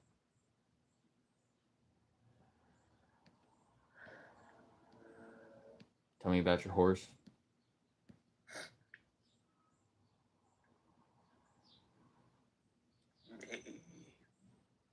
Yeah, right. All right. Do any other vegans want to come up and you guys can talk about why you're vegan? I know Morgan. Do you want to come up? You were offering to come up earlier and help with some conversations. You want to just talk about why you're vegan? I wonder if it's the background. Sometimes we tend to get more people in if the background is like the Stop Meat Eaters background or like mentions veganism. Mm-hmm. I do like your background though.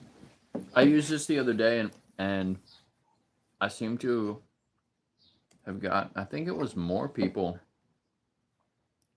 Let me see. I mean, it was kind of even. It was kind of even. I try to use more hostile prompts personally. Yeah. To grab people's attention. Something a bit more judgmental.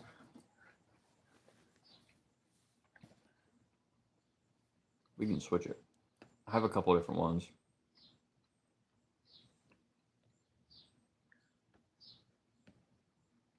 But when you, I don't know, it's a tricky thing. When you have hostile prompts, you attract a lot of crazies and you don't really get any kind of decent conversation. Whereas this way you might not get the quantity, but you might get quality. Let's see. I have the. This is the one I used the first day. Oh, it's gonna move it down a little bit. Why aren't you vegan?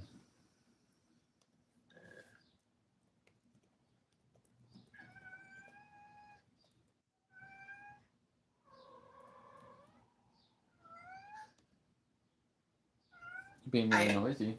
I actually find this to be, I think this is a very intelligent way to do it because I think that some of the other things, even though there's like more traffic, I feel like there's like a lot of kids and trolls, and I feel like Jake kind of has a, like his personality is so like laid back and like he listens, and that's something that I, like when I'm on his lives, I know I have to step back a little bit instead of just go like, no, whatever. But he lets them finish, whatever they're saying, even if it's nonsense.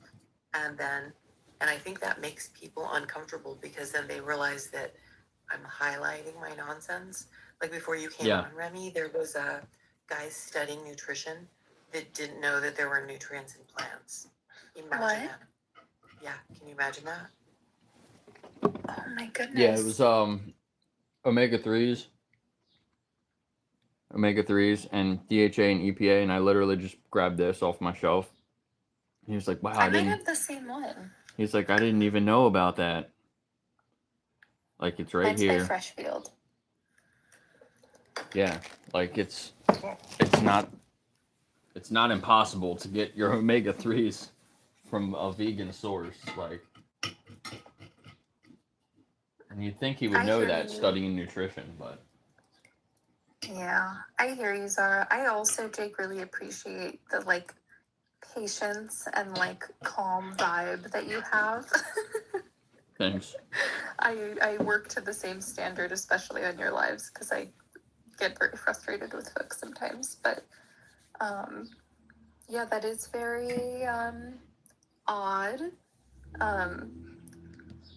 Not knowing that there are nutrients in plants. He thought they were just like nothing, like you just eat them and it doesn't do anything. He was like openly apathetic. He was talking about how, oh well, it's convenience. Oh well, I'm higher than them. It's infuriating because like if these are the nutritionists that other apathetic people are going to, they're not going to learn. They're going to say, and what do we need those nutritionists for? We're already indoctrinated to believe that we need to eat flesh. Nobody's thinking that it's secondhand nutrients. And not only that, it's frustrating that people think that fish create omega-3s. Fish get their omega-3s from algae.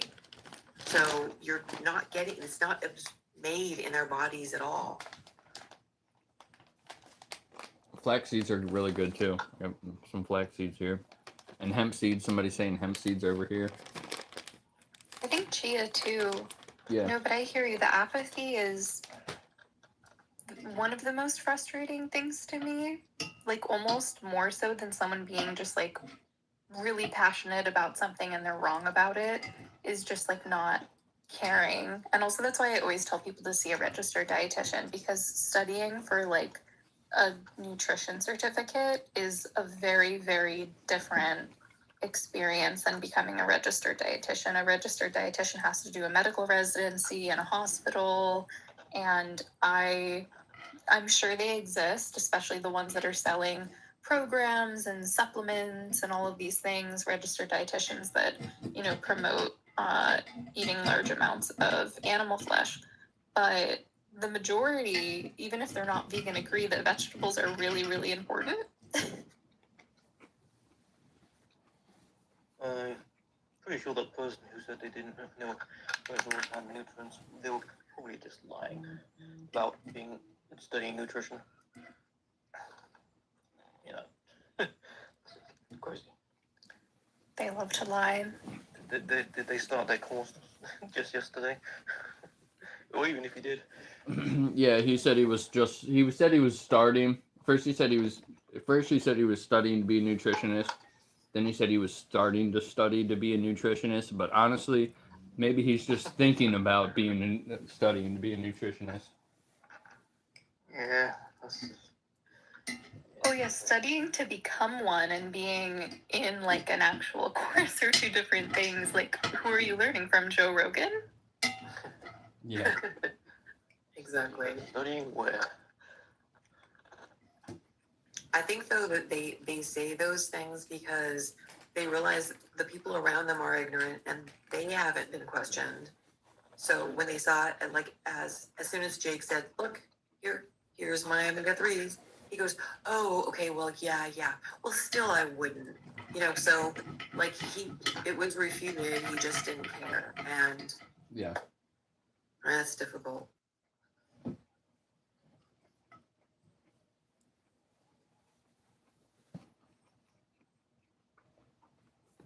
What made you guys vegan? What, like, you know, killed that indoctrination and opened your eyes? I, as a child, I always loved animals, and this is a little embarrassing. I used to go on my local Humane Society's website all the time, like for fun, when I was like 8 years old, I think.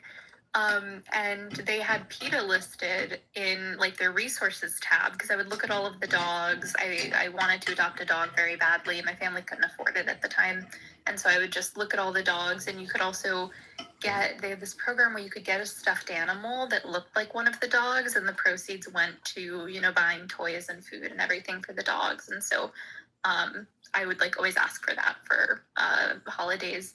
And I went on PETA, and one of the first things I saw was experimentation on monkeys. And then I learned about the meat industry, and I went vegetarian. And then I learned about the dairy industry, and I was not allowed to go vegan. My mom was like, "You can't be 8 or 9 years old and vegan." And so I ended up going vegan when I was, I believe, 14, maybe 15. And then I've shared it before. I didn't share it at first because I felt like I might get some judgment of people saying like, "Oh, well, then you were never vegan." But I had a pretty severe ED, and I had to go to treatment multiple times, and you are not allowed to choose what you eat when you go there. And if you are allowed to be vegetarian usually, if you've been vegetarian for a long time. So I was allowed to be vegetarian, but if I did not consume dairy and eggs, then I would be restrained and tube fed. And so I was like told and indoctrinated that if I did not continue to consume dairy and eggs, that I would have to go back to treatment again. And I'd been in and out for years. And so it was honestly maybe like a month or 2 ago that I fully went vegan again. So I definitely would hear any criticism of someone saying that I was previously plant-based. I will say at the time it was like no animals for entertainment, didn't wear leather, didn't, you know, I was very committed to the idea of veganism. But yeah, so I think in total it's probably been like 4 or 5 years if I added it all up. But yeah, I mean, it was really just like my love of animals and going on my local Humane Society's website, which is a very, very small Humane Society. I'm from a small town. That's awesome. I love that.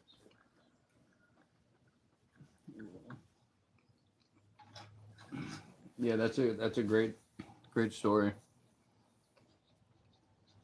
That's why I use that other prompt sometimes. How do you feel about animals? Because that's when I have conversations on the street. That's how I start some of my conversations, and I talk I try to talk about dogs and cats and our companions, and have people like think about them and recognize that they're individuals, and then try to relate that to the other animals.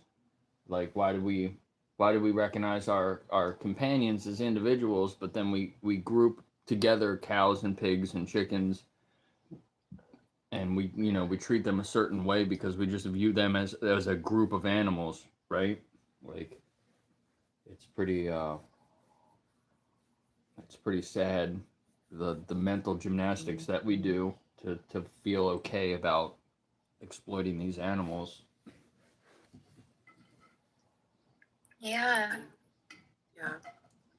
Also, I think that having like the word vegan up can be like I feel like it can be a bad thing because I think the majority of people don't know what it means. And I think that a lot of people associate it with a diet or they associate it with a lifestyle.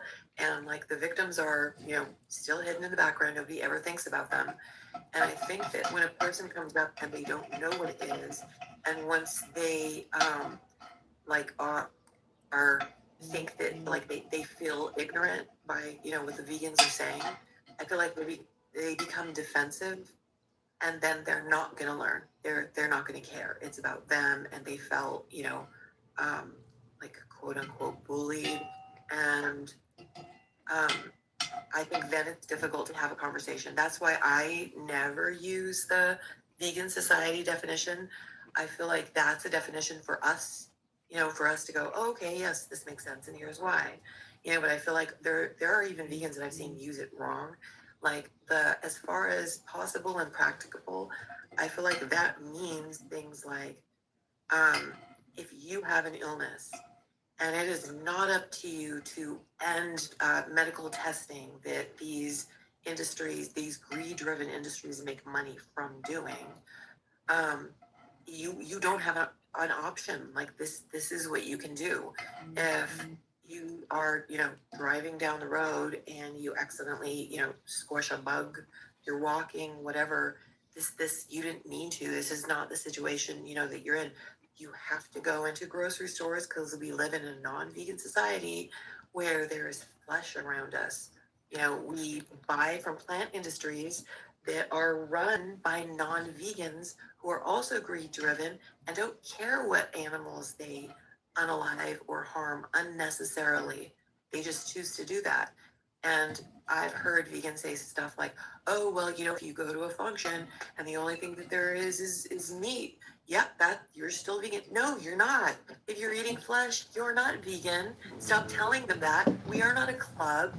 And why do you think that being vegan is like you're suddenly like on top to say who and who can't harm other animals? You're supposed to be an ally to the victims. I wouldn't want you as an ally if you're like, yes, it's okay to take her life. 100%. I really appreciate the way that you explain veganism, Sarah, of like we don't make choices that create victims of other animals. Because I wonder if you were there. I think it was in one of Donovan's lives, but the person came up and immediately was like, what shirts do you wear? And we were all confused, and I was like, he's about to ask us about clothing dyes. And then he did. And many of us were like, yeah, we buy shirts from like Pact or whatever. They are not testing dyes on animals, whatever. And then he was given the definition. He was like, oh, well, eating meat is possible and practicable for me. That's what's possible and practical for me. And just wouldn't hear anything else. And I 100% hear you that it's really about like, if you have to take a life-saving medication, you know, live by your ethics. You don't have to unalive by them. And you can still, I take so many medications every day. I call companies and I say, are you pursuing novel medical alternatives? And I like try and get as high up as I can, just being like, you've been great, but can I talk to a supervisor? And like letting it be known that I want that to change. And so there are situations that are like unavoidable. That's not the majority experience that people are talking about when they try and use that. And I agree. I've seen on vegan Reddit, like r/vegan, people say stuff like that where someone will have like bought something and they didn't like, check carefully, and they're like, can I eat? And I'm like, I don't know if that's true, because how do you accidentally buy a cheeseburger? It's like, it wasn't somewhere that had like a vegan option. They were given the wrong option where they can send it back. They just went and like bought it. But they're like, no, like it's still vegan because you're vegan. Yeah. Let's see. We have a new guest here. Yeah, Skipper. Do you want to have a conversation here? Yeah, sure. Thanks for inviting me. So I guess where I need to go with this is I've been stewing over the opportunity to try and create a equal debate on what it is that we are in relation with everything. Everything in the planet comes around. Water is a perfect proof of it. And just keeping it basic, and then I'll get into the meat of it, no pun intended. Water, the same water that we've had from the beginning of time, is the same water that we're going to have after you and I move on. The planet consumes us just the same as we consume it. And not that we haven't manipulated that, which is where I think a lot of you all end up having a problem with it. But the issue is that you created an emotional bond with one particular aspect of the world that you can't relate to. And I'll give you something simple to make a point. I've worked as a herpetologist and a marine biologist. People have a hard time in understanding owning reptiles in relation to owning a cat. Cats show a reaction with us, and it's easier to create an emotional bond with a cat than it is a snake. Snake doesn't wag its tail. Snake doesn't blink. Snake doesn't do things that you would create a human side to it. Excuse me, are you giving a sermon or are you here to talk about the prompt? Well, yeah, that's the question. Why aren't you vegan? So I could. First, do you know what vegan means, though? Oh, absolutely. What does it mean? Well, it depends on who you're talking to. Well, let's just make it simple. Yeah. Exploitation of animals is a big no-no. Don't eat meat. It's a big no-no. And am I right or wrong? Just keeping it simple. So exploitation would involve also not eating their flesh, because that requires exploitation. So that's right. Really the basis of it, not using other individuals. Okay, so we're not, but everything uses everything in some form or fashion on the planet. Literally, everything. So we're not things, we're individuals, and so are other animals and any being with a brain or pain receptors of any sort. So when you say things, I feel like that makes you very comfortable to then also, put your victims, your chosen victims, based on whatever your chosen birth traits for your victims are. I feel like that makes you comfortable putting them in a box to not think about their perspective.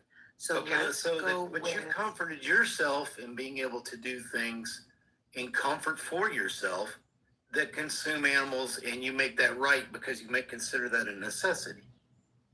You see, I'll give you something simple. I don't know what you're talking about. I don't. Okay, well, let me explain. That require a victim. Okay, let me explain.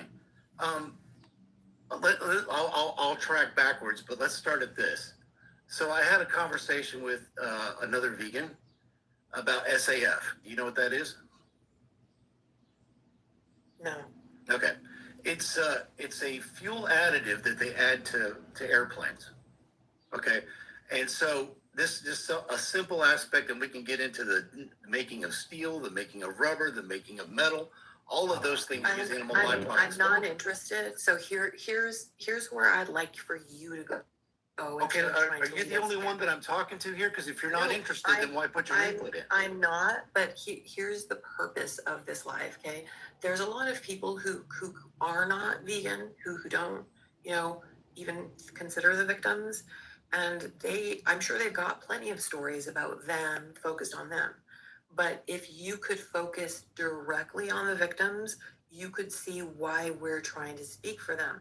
It's really easy. Like there's literally 99% of the globe are made up of guys and women. Okay, can you help me clarify something real quick as you go into point? Can you define what you define as a victim? A feeling individual who is being victimized, whether they're enslaved, whether somebody's stealing from their body, whether they're imprisoned against their will, whether their life is taken against their will. Put yourself in their position, and if you can be victimized, that is a victim. Okay, so let me ask you this question.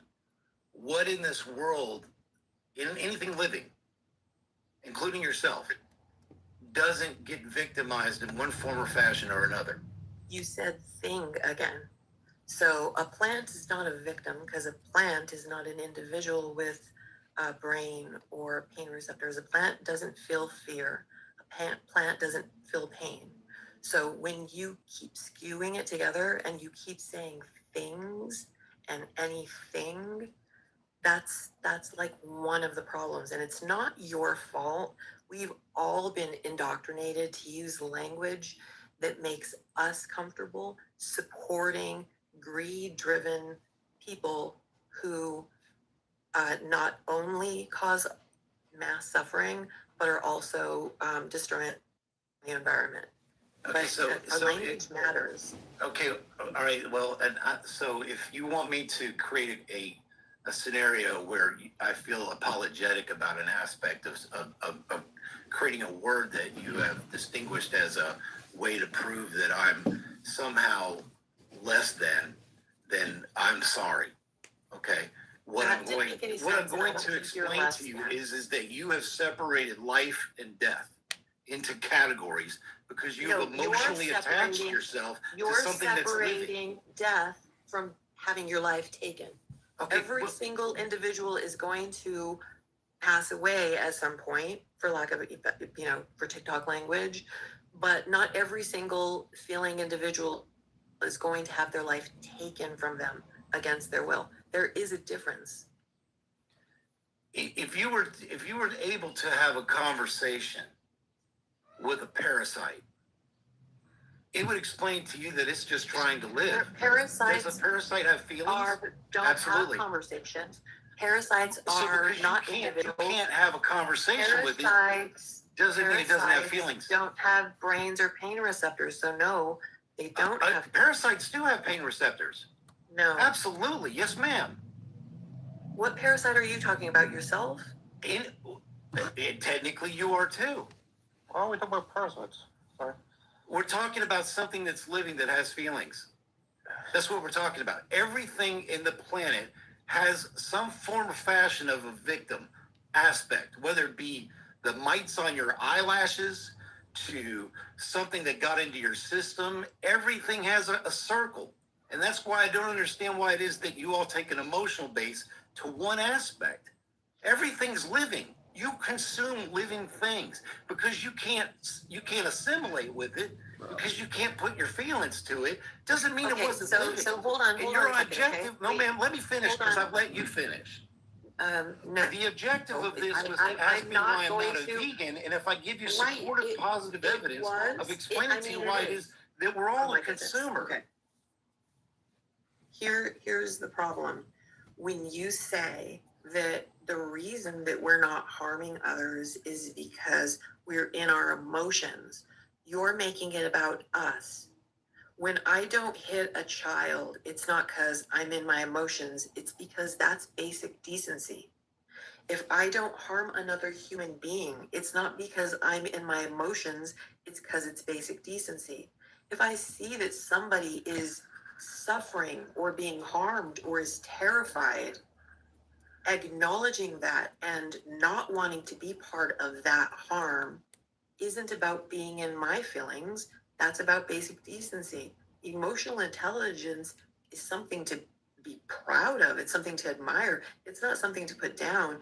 The people who have indoctrinated you to think that being emotional is something negative are the ones who profit from suffering.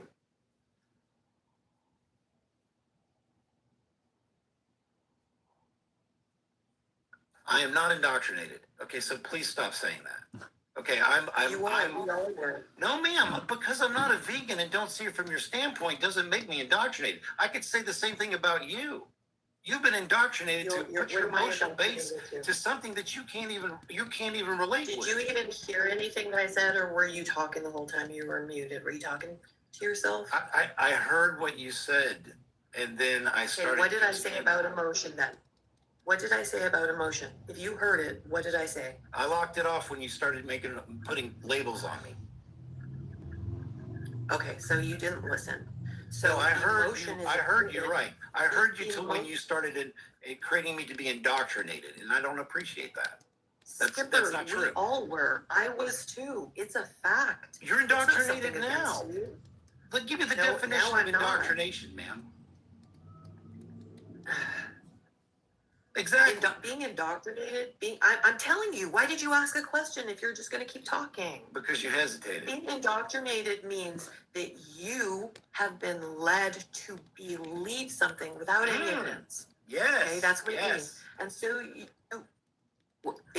are you okay? Oh yeah, absolutely. Can I'm I finish? sorry. What is because I don't take all the this monotone. emotion? What is all this emotion going on in you, sir? Well, the emotion is based off the fact that I'm trying to help you understand. That was There's just more to me life being. than just That was just me showing you that there isn't anything wrong with emotion. Having emotion is important.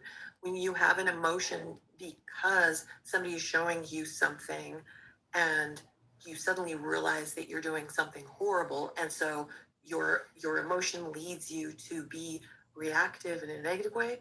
That's not positive. But when you see that you're doing something horrible and then you stand up for those victims, that is a good reaction to an emotion. Okay, and are you finished? For the moment. Okay. So what I have noticed in our conversation is that when I started to go into something, you jumped in and decided to reformulate the way I was going with the process. The question asks, didn't say, let me tell you why you need to be vegan. It says, why aren't you vegan? So when I go to explain, okay, so I apologize. Go I ahead. understand that. Let me hush while you interrupt. Let me hush while you interrupt. I'm sorry. Go ahead. Okay, good. Yeah, hush while I interrupt. I'm going to let Jake let you know that because I'm going to step back for a second. But I think that it's important to acknowledge that you came up and you didn't say why you weren't vegan. You came up to let us know that we were things and things happen and what is fuel in planes. And you didn't even answer the question. So I'm going to step back for a minute and I'm going to let Jake talk to you because he has a completely different version of me and this is his life. Okay. Well, the question was, why are you vegan? And I just want to iterate here a little bit. And Jake, you're more than welcome to step in, of course. That being said, I'm explaining to you why I wasn't vegan. Because he asked me to come up, and I did. And the reason why he did was because I consider this decision to make changes to do what you're asking me to do by asking me to become vegan a hypocrisy, because you use animal byproducts in practically everything. So I understand there's let's lean away from that. Yeah, well, medication uses it. What in this world doesn't use it anymore, except for a few products that you label vegan only? So to my understanding, we're going to continue this until the world ends. And that's just the way that it is. And so if you want to make changes, I understand why you might want to do that. But for me, or for the majority of people, a lot of us don't want to do that because we understand the bigger picture. So that's all that I was sharing. Was he asked me to come up and I explained why I'm not a vegan. I didn't get to go into any explanation because I apologize that I was talking while you interrupt. And that's exactly what happened. So Jake, please feel free. Okay, so you're talking about being perfect, right? You think that vegans No, are sir. vegans No, are sir. hypocrites because they're not perfect. No, sir. I'm So- talking about being a hypocrite because you're saying, well, if you use it for this, that's fine, but if you don't use it, but if you use it for that, then it's not. That's hypocritical. That's you're not- either going to do it or you're not. That's not what veganism is. That's not what vegans think. Okay. Basically everybody is a hypocrite. Either you're a hypocrite or you're probably a psychopath. So vegans are the only ones that are doing the best that they can to be as least hypocritical as possible. Well, I would venture to say that there are probably multiple ways of that being able to be capable without having to be just vegan. There's lots of things that you can do for the planet that would make it better, just than other than deciding you're not going to try to use as many animal byproducts as possible.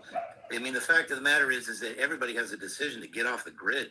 You could go live in a cave, but your life expectancy drops by by 2/3 more than likely.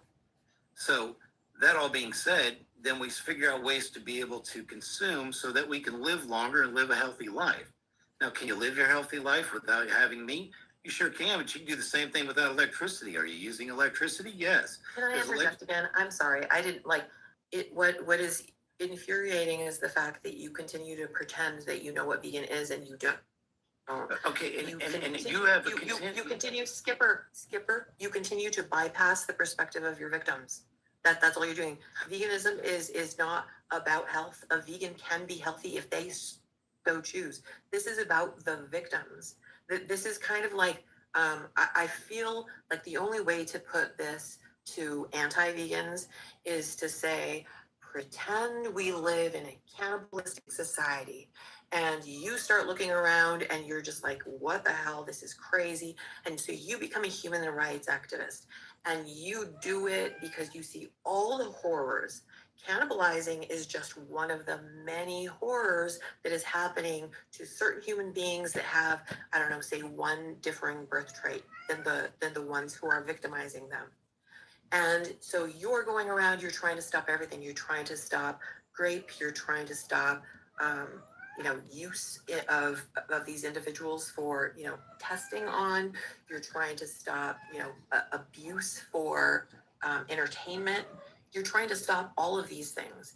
And you go and you talk to some of the cannibals who are doing these things, and it's just, it's mainstream across. This is where you live. You're the minority with your eyes open to what's horrible, and your integrity is pushing you to do the right thing.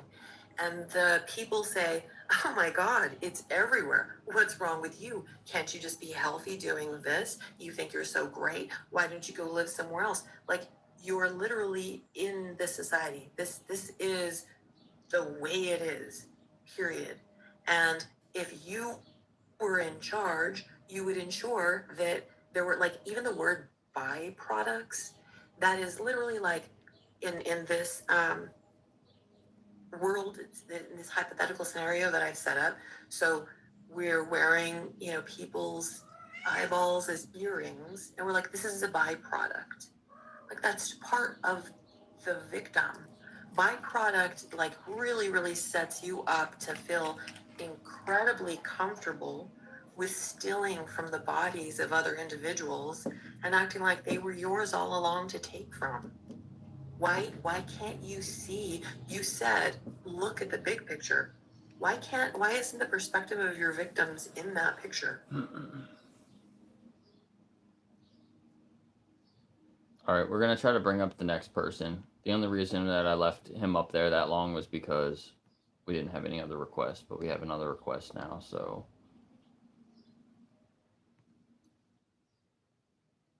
I think sometimes people like that are valuable to just like let them finish what they're saying, because what they're saying is so ridiculous.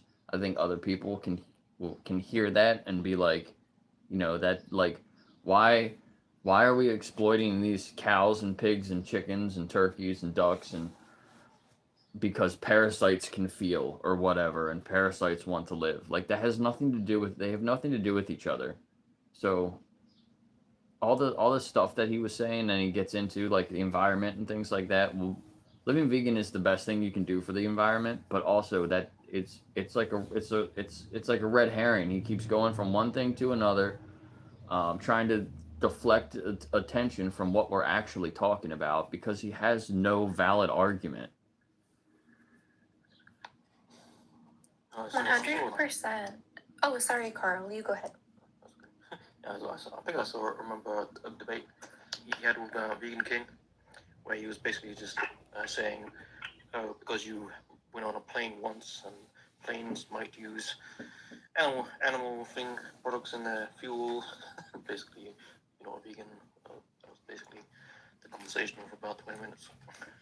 Yeah, and another thing, when people say that there's animal products in like everything, like that's not even really true. Just because some things that people point out like that used to at one time be made from an animal or whatever, like as soon as plant-based options or other alternatives become cheaper and more accessible, like these animal use in all these things is completely phased out. So people are literally talking, like there was a guy here that came on yesterday, I think, was talking about insulin from pigs. Like that's something that used to happen. It's not even happening anymore. And people want to use that as an excuse. Like, also, that has nothing to do with other choices that you're making throughout your day, with what you're eating, what you're wearing, where you're going, how you view animals in general, as subjects, not viewing animals as objects. It's not that hard to understand, and people like that are just making up wild excuses and deflecting from the actual issue. Let's bring It up. was very disingenuous, and I also just want to point out something that Big Nick and some other folks were noting in the chat, which is compare how that man spoke to Zara versus how he spoke when he began speaking to a man. Yeah. And those were two extremely different tones. Yeah, and then I mean, even when he was talking to me, he was like, somebody said he's gave me permission to talk on my own stream, and then he was like, basically, yeah, it's just he was a little bit out there for sure, very self-centered person, and probably should try to stay away from people like that. B, you are up.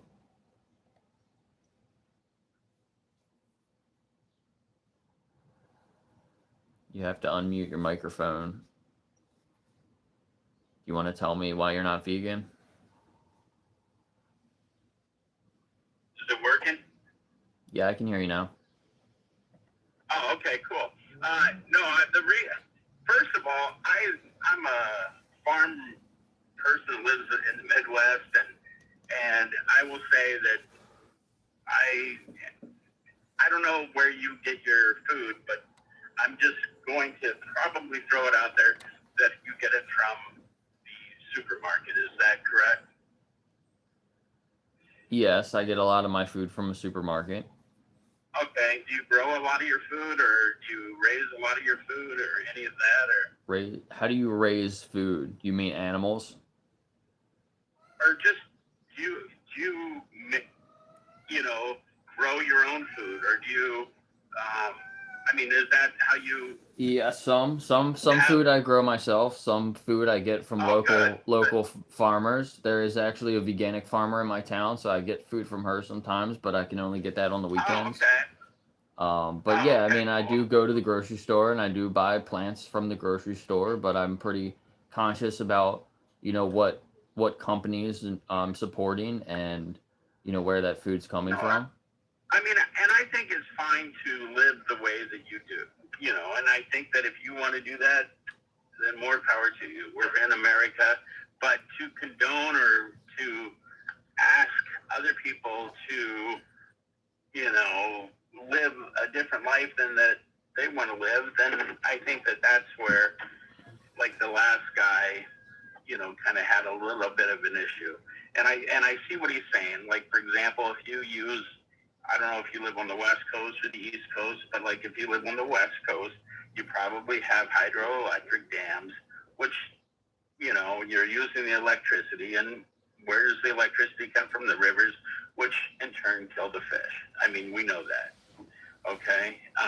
If you're using, You're starting to if sound a you're lot using like the last electric- guy. You don't have I'm okay. just being You don't have to exploit and kill fish to get power, right? Like that's not. Okay, It's then not like they're grinding how up does fish for electricity. How does hydroelectric work? What does that have to do with other choices that you make? Oh, sorry. Hi, Vegan Fairy. You can go ahead. Hi. Do you know what the word exploitation means? Yes, it's like he said, it's looking at an animal as a subject, not whatever his thing was, a subject. I just thought the last guy was trying to be rational, and he just was getting ganged up on every time that he would say something. And like I said, I just thought, you know, we all do things like he said that he shops through a vegan farmer, which is great. I live in the Midwest. I have like about 1,000-acre farm. We grow corn, we have beef, we have all sorts of stuff, and soybeans, and one of the things that I just thought is, if you don't grow the food, which he said he did, and I you know, more power to you, and I think that's great, but I just know that we do a lot of things out here, like we spray pesticides, which in turn, you know, unalive insects and different, you know, things. And then, like, for example, in the cornfields, we have raccoons that come in. We have to unalive them and, you know, and eat the corn and destroy your whole crops. So we have things like that. And, yeah. And that's... Again, you're not viewing those insects or those raccoons as objects that you can exploit. You're doing something to protect your crops. That's different to deliberately exploiting an animal. But stop.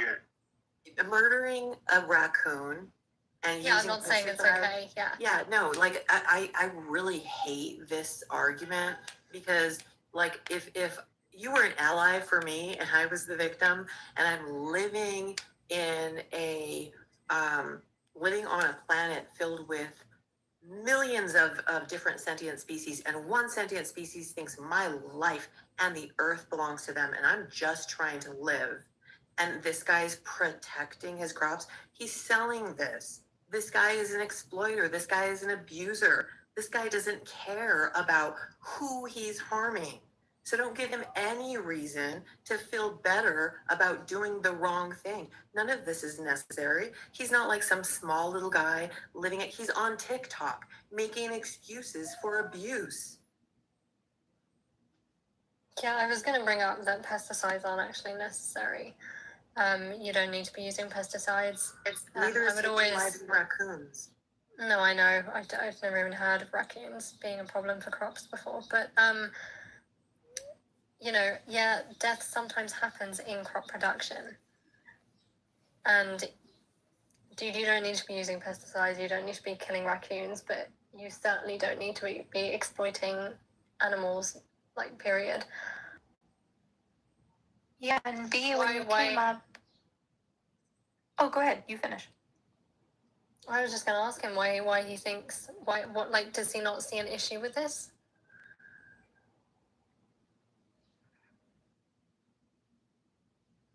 He's still muted, so I'll go. Yeah, I when you came up, you said something along the lines of like, you respect us or you respect our decision, something like that. And what I want to share is that I actually don't need your respect. I'm not asking for it.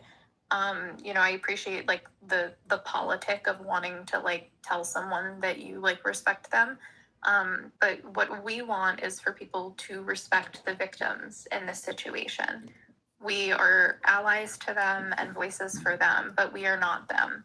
And in terms of like, the idea of trying to convert people, I don't remember what phrase you used, I'm paraphrasing. If like I saw someone kick a dog on the street and I go up and I stop that person and I say, exactly. You can't I would do that if they kicked anybody or anything. I mean, it doesn't matter if it's a wild animal or yes, abuse is abuse, and I applaud you for trying to stop that. Yes, that is wrong. And Can you see the connection between, that dog that's being kicked and I go up and I stop that person and I say, that's not okay. I call the authorities because that's animal abuse and something like that compared to the way that we mutilate and torture and abuse and oppress and exploit and commodify other non-human animals like cows that have the same exact capacity for love and grief and pain and fear as dogs do. We do horrible, horrible things to these animals. And me not wanting to be a part of that, us not wanting to be a part of that, us advocating, it's like if we had a Don't Kick Your Dog campaign. And we were trying to explain to people who, for them it's really normalized. They've been told their whole life it's fine to kick dogs, which we also grew up hearing. We decided we don't want to kick dogs. That's not okay. But if someone was trying to advocate for that and say, listen, it's not okay to kick dogs. They have feelings, that hurts them. It's traumatizing. That's not shoving it down someone's throat. That's advocating for someone being victimized. That dog is the victim in this situation, as are all of the cows, all of the chickens, all of the ducks, all of the fish, all of the animals that we use their bodies for our own pleasure. All right, the timer's almost up. Are you open to learning more about this, or you just want to keep debating? No, the question was, why aren't you vegan? And I was trying to answer, but I mean, I got what? Your reason was hydroelectric dams. I don't think that justifies the farming of animals, growing beef, like you were saying. They're cows. They're individuals. They don't want to be turned into beef. My property is used as a deer hunting, lodge too. So yeah, don't do that either. Guy just wants to come up and have a debate, not a conversation. We have another guest that wants to come up. I don't know if you're still here. Homer, are you over 18? Hello, yes, I am. Were you up here the other day? Or I think maybe I'm getting you mixed up with somebody else. Yeah, no, I don't believe so. I was curious if you believe that it's wrong for non-human animals to eat other non-human animals. Sure, yeah. Personally, I think it's wrong, but what does that have to do with what choices you make? Well, yeah, it's good you say that. I mean, I just talked to a lot of vegans who seem there's like a difference in responsibility between, like humans and non-human animals. I'm not going to hold them responsible for the choices that they make in a survival situation. But, I think it's wrong. If we can do things to improve that, then maybe we should. But that's more of like a vegan conversation. That's not a justification for how you treat other animals, especially when you don't have to.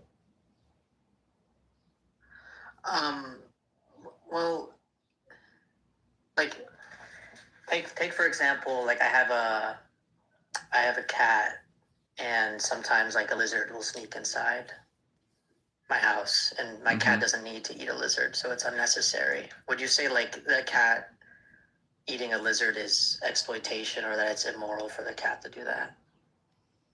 I mean, I don't think it's a good thing, but I mean, I'm not talking to a cat. I have a cat here too. I have mice in my house. Sometimes my cat catches a mouse, It sucks. If I can stop it, I'm going to stop it, but that has nothing to do with the choices that you're making throughout the day.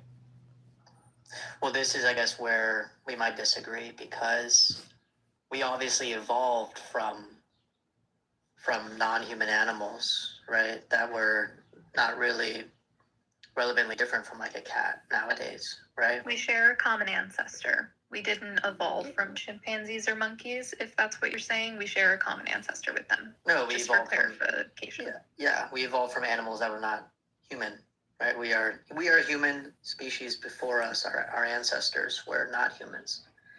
Yeah, but now you have access to go into a supermarket and pick options that don't involve animal exploitation. Mm-hmm. So the question is, when did it become immoral to eat non-human animals unnecessarily? It's always been an issue if it's unnecessary. The only reason it used to be okay is because it was necessary. It's not anymore. Well, like, for example, 56 million years ago, our ancestor was like, it would look like a monkey, like a very small monkey. Right? Would you say that it was immoral for this ancestor to eat a beetle unnecessarily? I'm saying it's immoral to exploit and kill animals when you do not need to for your survival. I know, but so in this context where like a small monkey, that's our ancestor, dude, are you a monkey? eats a beetle, is that something that you think is immoral? Yeah, why do you keep going to what other animals are doing? Don't you think that you should know a little bit better than a wild animal? Well, there's a paradox here. That's what I'm bringing up. You are a human. You have understanding of empathy. You have the choice to not exploit and kill animals. Yeah, I don't think humans are the only creatures with choices, really. No, but okay. The thing is you have access to an abundance of plant-based foods. Animals do not have guaranteed access to plant-based foods, and they also are not moral agents. They are moral patients. You, as a human, you are a moral agent.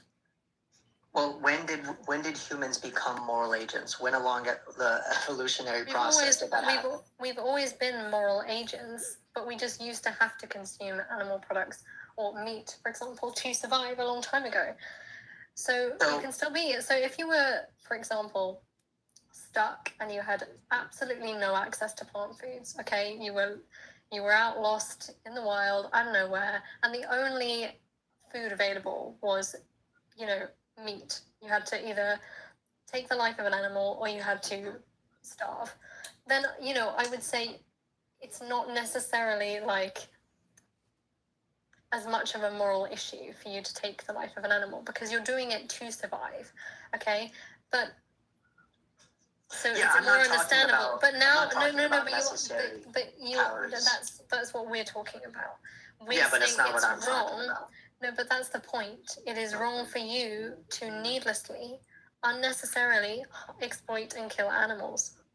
Okay, so what I'm asking is, when did it become wrong for animals in the human evolution to unnecessarily eat other animals? It's always been wrong to do it unnecessarily. Yeah, you got to stop focusing on the past and focus on the present and the future. Like, how do you feel about exploiting animals now, and what are you going to do about it in the future? And answer, and then we're going to bring up the next guest. Yeah, so the issue is that you're claiming right now we are moral agents, but other animals are moral patients, and that there's a difference. But if it's the case that all the way throughout our evolution, all right, you're going to the past again. No, sorry, buddy. Okay, can I just one thing to that previous guest? Yeah. Animals grape each other in the wild, and they eat their own offspring. If you cannot point to nature and use it as an example of how humans should behave in situations. If you want to use animals to justify your behavior, then you'd have to be using their actions to justify all sorts of terrible, terrible things. Yeah, exactly. You cannot pick one thing that a wild animal does and say that it's moral because they do it. Dan, are you coming up? I don't think he's here anymore, maybe. Looks like TBV wants to come up. Do you have something to say about that last conversation, TBV? Well, I was gonna say, just even if animals were moral agents, that doesn't negate our responsibility to not cause harm. Just like if your neighbor unalives somebody, it doesn't mean you can go do it, right? So it doesn't matter what wild animals do, even if they have a moral capacity, we still shouldn't be doing it.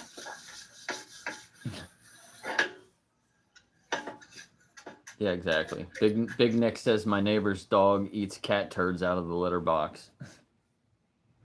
I had a dog that used to do that.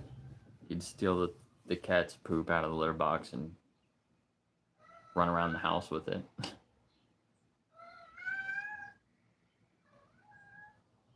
Also, the whole "we've always done it this way" is one of the most dangerous arguments in all of history.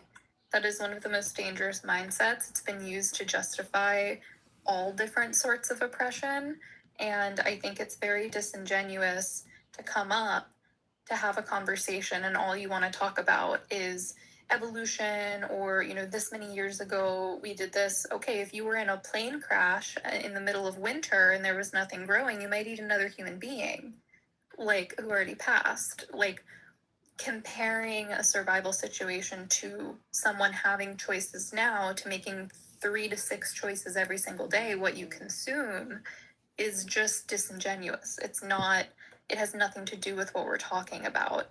And if you want to base your morals on what we were doing hundreds and hundreds and hundreds of years ago, I don't think that you're going to end up being the kind of person that I want to be around, or that I have respect for, or that our society at large would have respect for.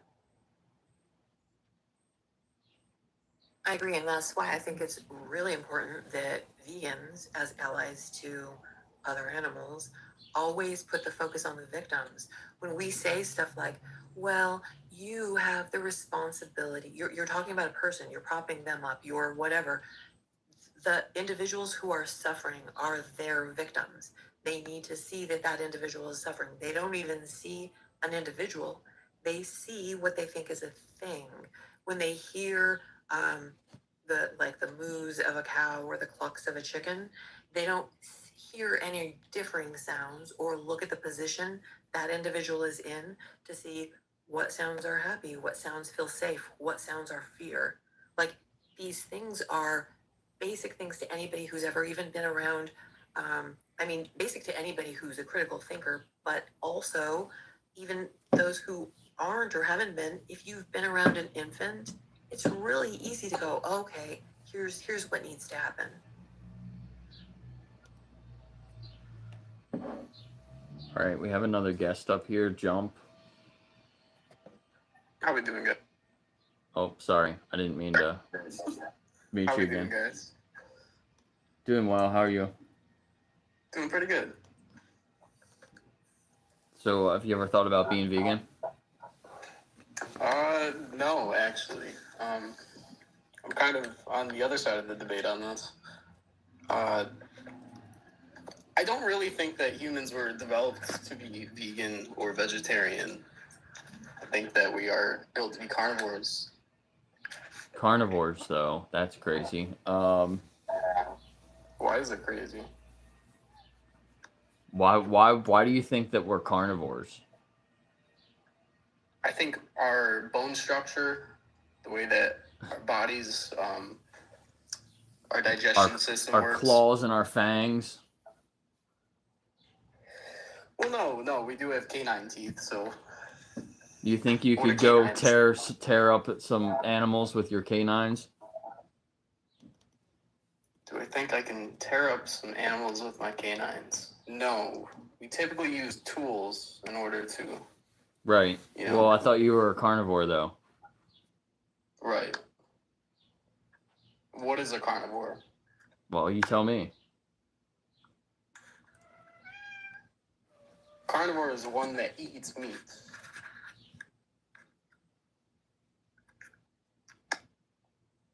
Okay.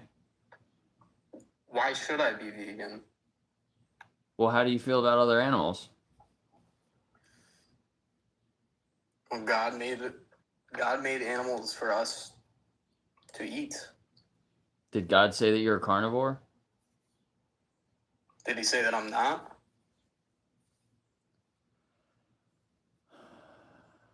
Are you He here gave to you free will. God gave you free will to make decisions.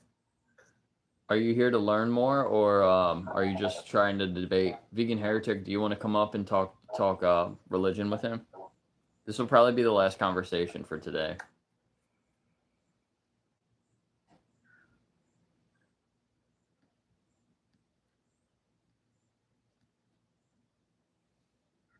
You invite Vegan Heretic up if he wants to come up. He knows a lot more about religion than I do.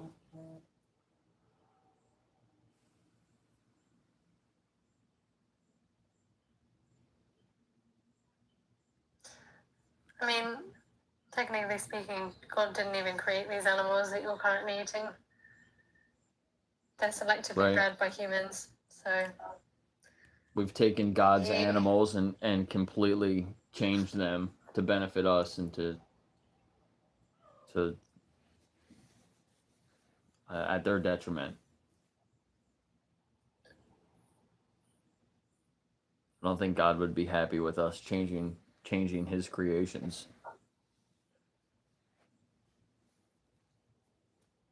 So I don't believe in like mass slaughtering animals, but I do believe. But why? Do I?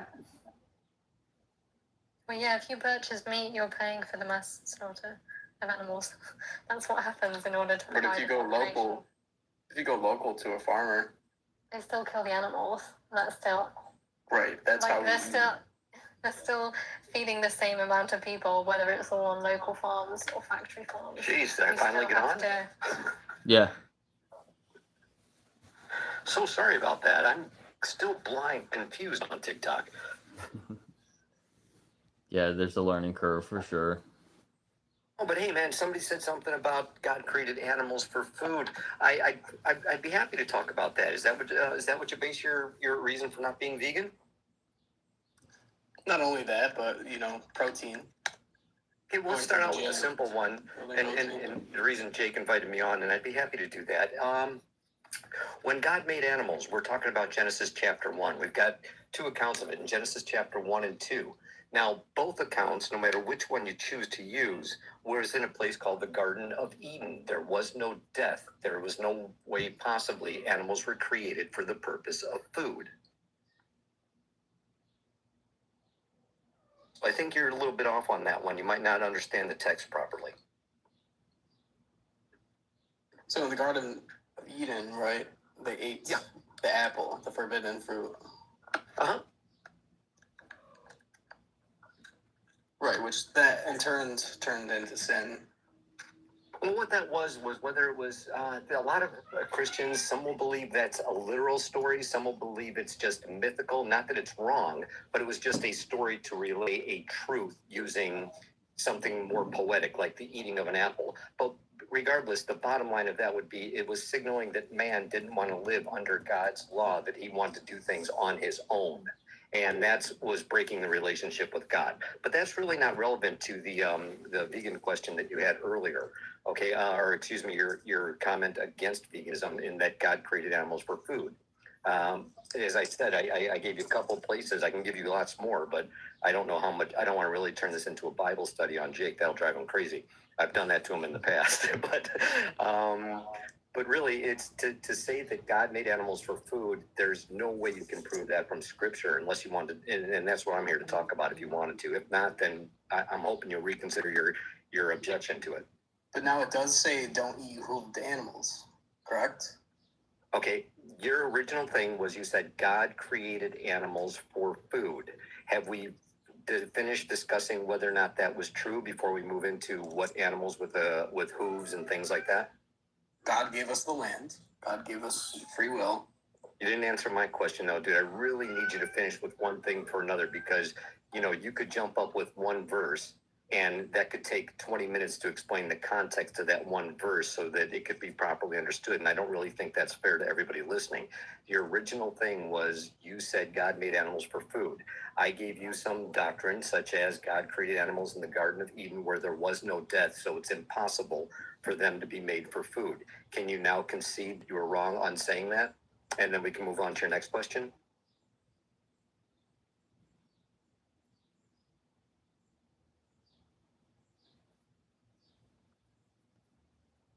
You have to be in the app. We can't hear you.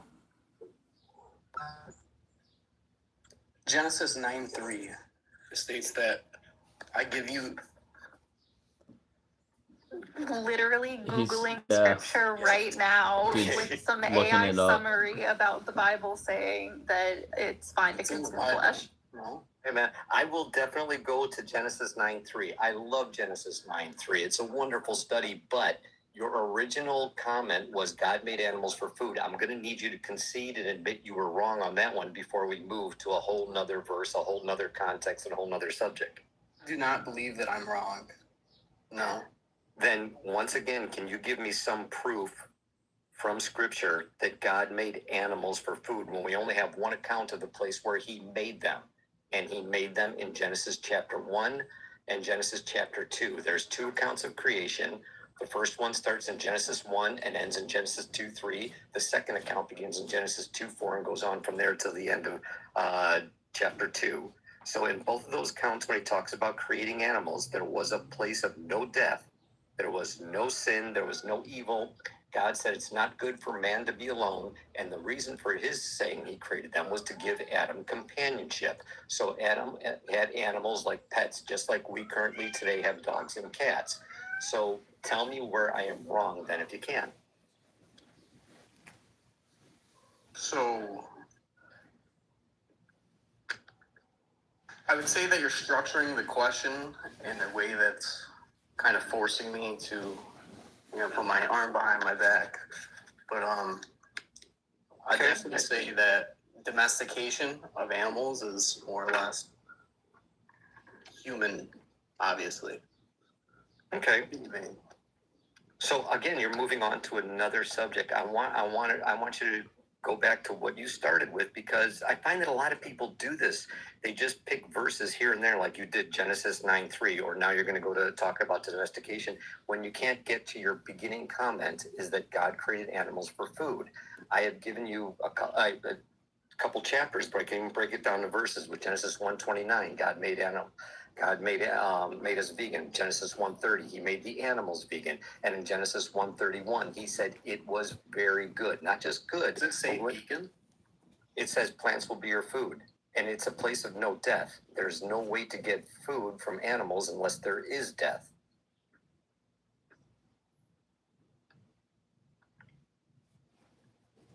I suppose we're in this little gray area, huh? I don't see how it's a gray area, man. it's I've given you several reasons why. We're talking about creation, the purpose of God's creation for animals. And I look in the book, and Bible's a big book. You got 66 books in there. We got Genesis, and Genesis alone, there's 50 chapters. And out of those 50 chapters, there's 2 chapters that talk about the reasons on why God created the animals. And I've given you a couple examples, and I've asked you to either adjust your statement or give me something counter it, but you haven't yet. I don't even consider that a gray area. I full-heartedly believe that, yes, God did make plants for our consumption. Cool. We're in agreement there, but tell me where it says in Genesis, when he created them, he wanted us to hang them upside down, stab them in the throat, and eat them. Because there's no account of any eating of any animal until much later on. As you mentioned into Genesis chapter 9, we're talking about, I think it's 1,200 years. I could be off a couple there, maybe 12, maybe it was 1,500 years, but we're talking centuries of violence that was so bad that Genesis 9 verse that you tried to introduce came as a result of violence in the world. And God was so sick of the eating and drinking in violent ways that he flooded the world. 4th person on this planet was killed by the 3rd person. Again, not sure what that has to do with killing animals for food when God didn't create them for that purpose. Well, where does it say that it's not created for consumption? Well, the Bible also doesn't say, you cannot drive your car into a schoolyard full of kids. There's so much in the scripture. Again, we've got, 66 books that will, tell us that that is wrong, but we don't actually have a verse that says, thou shalt not drive your car into a schoolyard full of children.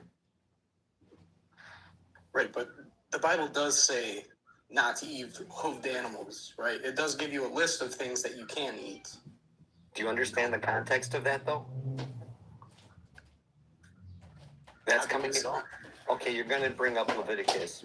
And Leviticus was a law, a book of laws written to a group of people that were just rescued from 400 years of slavery, who believed they could eat any animal they want. So when God said you can only eat these animals, that wasn't endorsement, that was restriction. It was made so it's made it very difficult to eat animals whatsoever. These people were at that time eating any animal at any time in any way they could, and God laid down a whole list of rules. It has to be a perfect animal. It has to be brought to a Kohen, a priest, a rabbi to be killed at the altar. They couldn't do it just the way they were doing. God made it extremely difficult with those rules. That wasn't to encourage them to do it. It was discouraging them from doing it. But again, that's a whole nother subject, and I know you want to go there, and I appreciate that. But can we still get back to your original comment on why you think God said animals were made for food in a place where there was no death and there was no possibility that they could be food?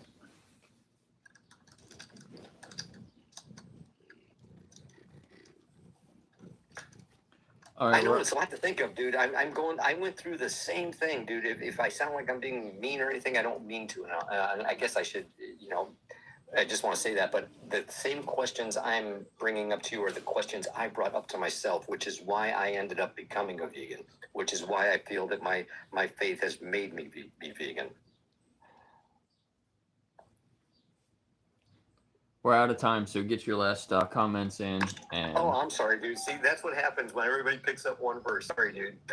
yeah, no, it's fine. It's fine. I really appreciate you coming up here and trying to explain it to him. And I'm sure there's other people in the comments and viewing that have had similar questions or have heard similar arguments. So you explain it better than anyone else that I know. So I really appreciate it. Thank you, Jake.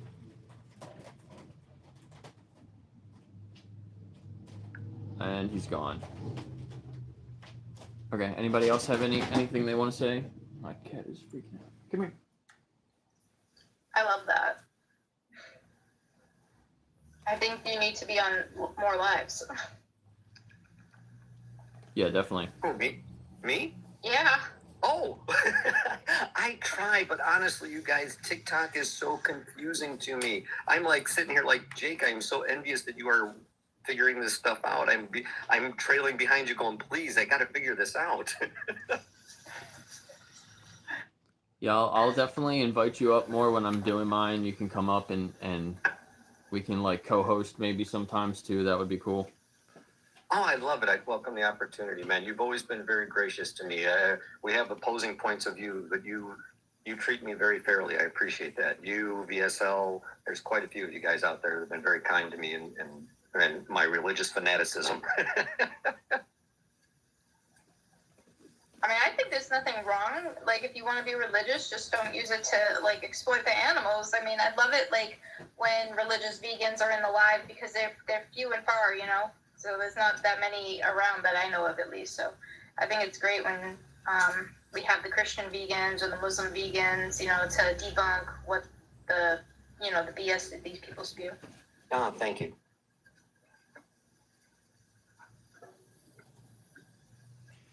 Yeah, thanks everybody. There's one more guy that wants to come up. He's requesting up. Might be a kid because they were like kind of begging to come up here. Named Buck. Are you over 18?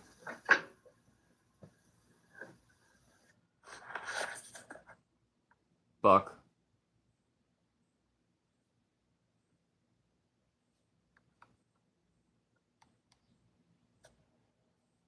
Are you pushing buttons?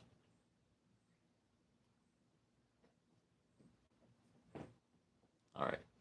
I don't really have much time anyway, so thanks everybody for being here. I will be back tomorrow. I'll probably be in Gettysburg doing a street outreach. So yeah, I will see you guys tomorrow. And if you're curious about veganism, go to animaljustice21.org. You can learn a lot there. If you're curious about like the religion aspect we were kind of just talking about, go watch Christspiracy. That's a really good film. Christspiracy.com, I believe, is the site you can go watch that on. And yeah, I appreciate you all being here, and I will see you tomorrow. Bye. Take care, Jake. Bye, everyone. Bye, everyone. Thank you.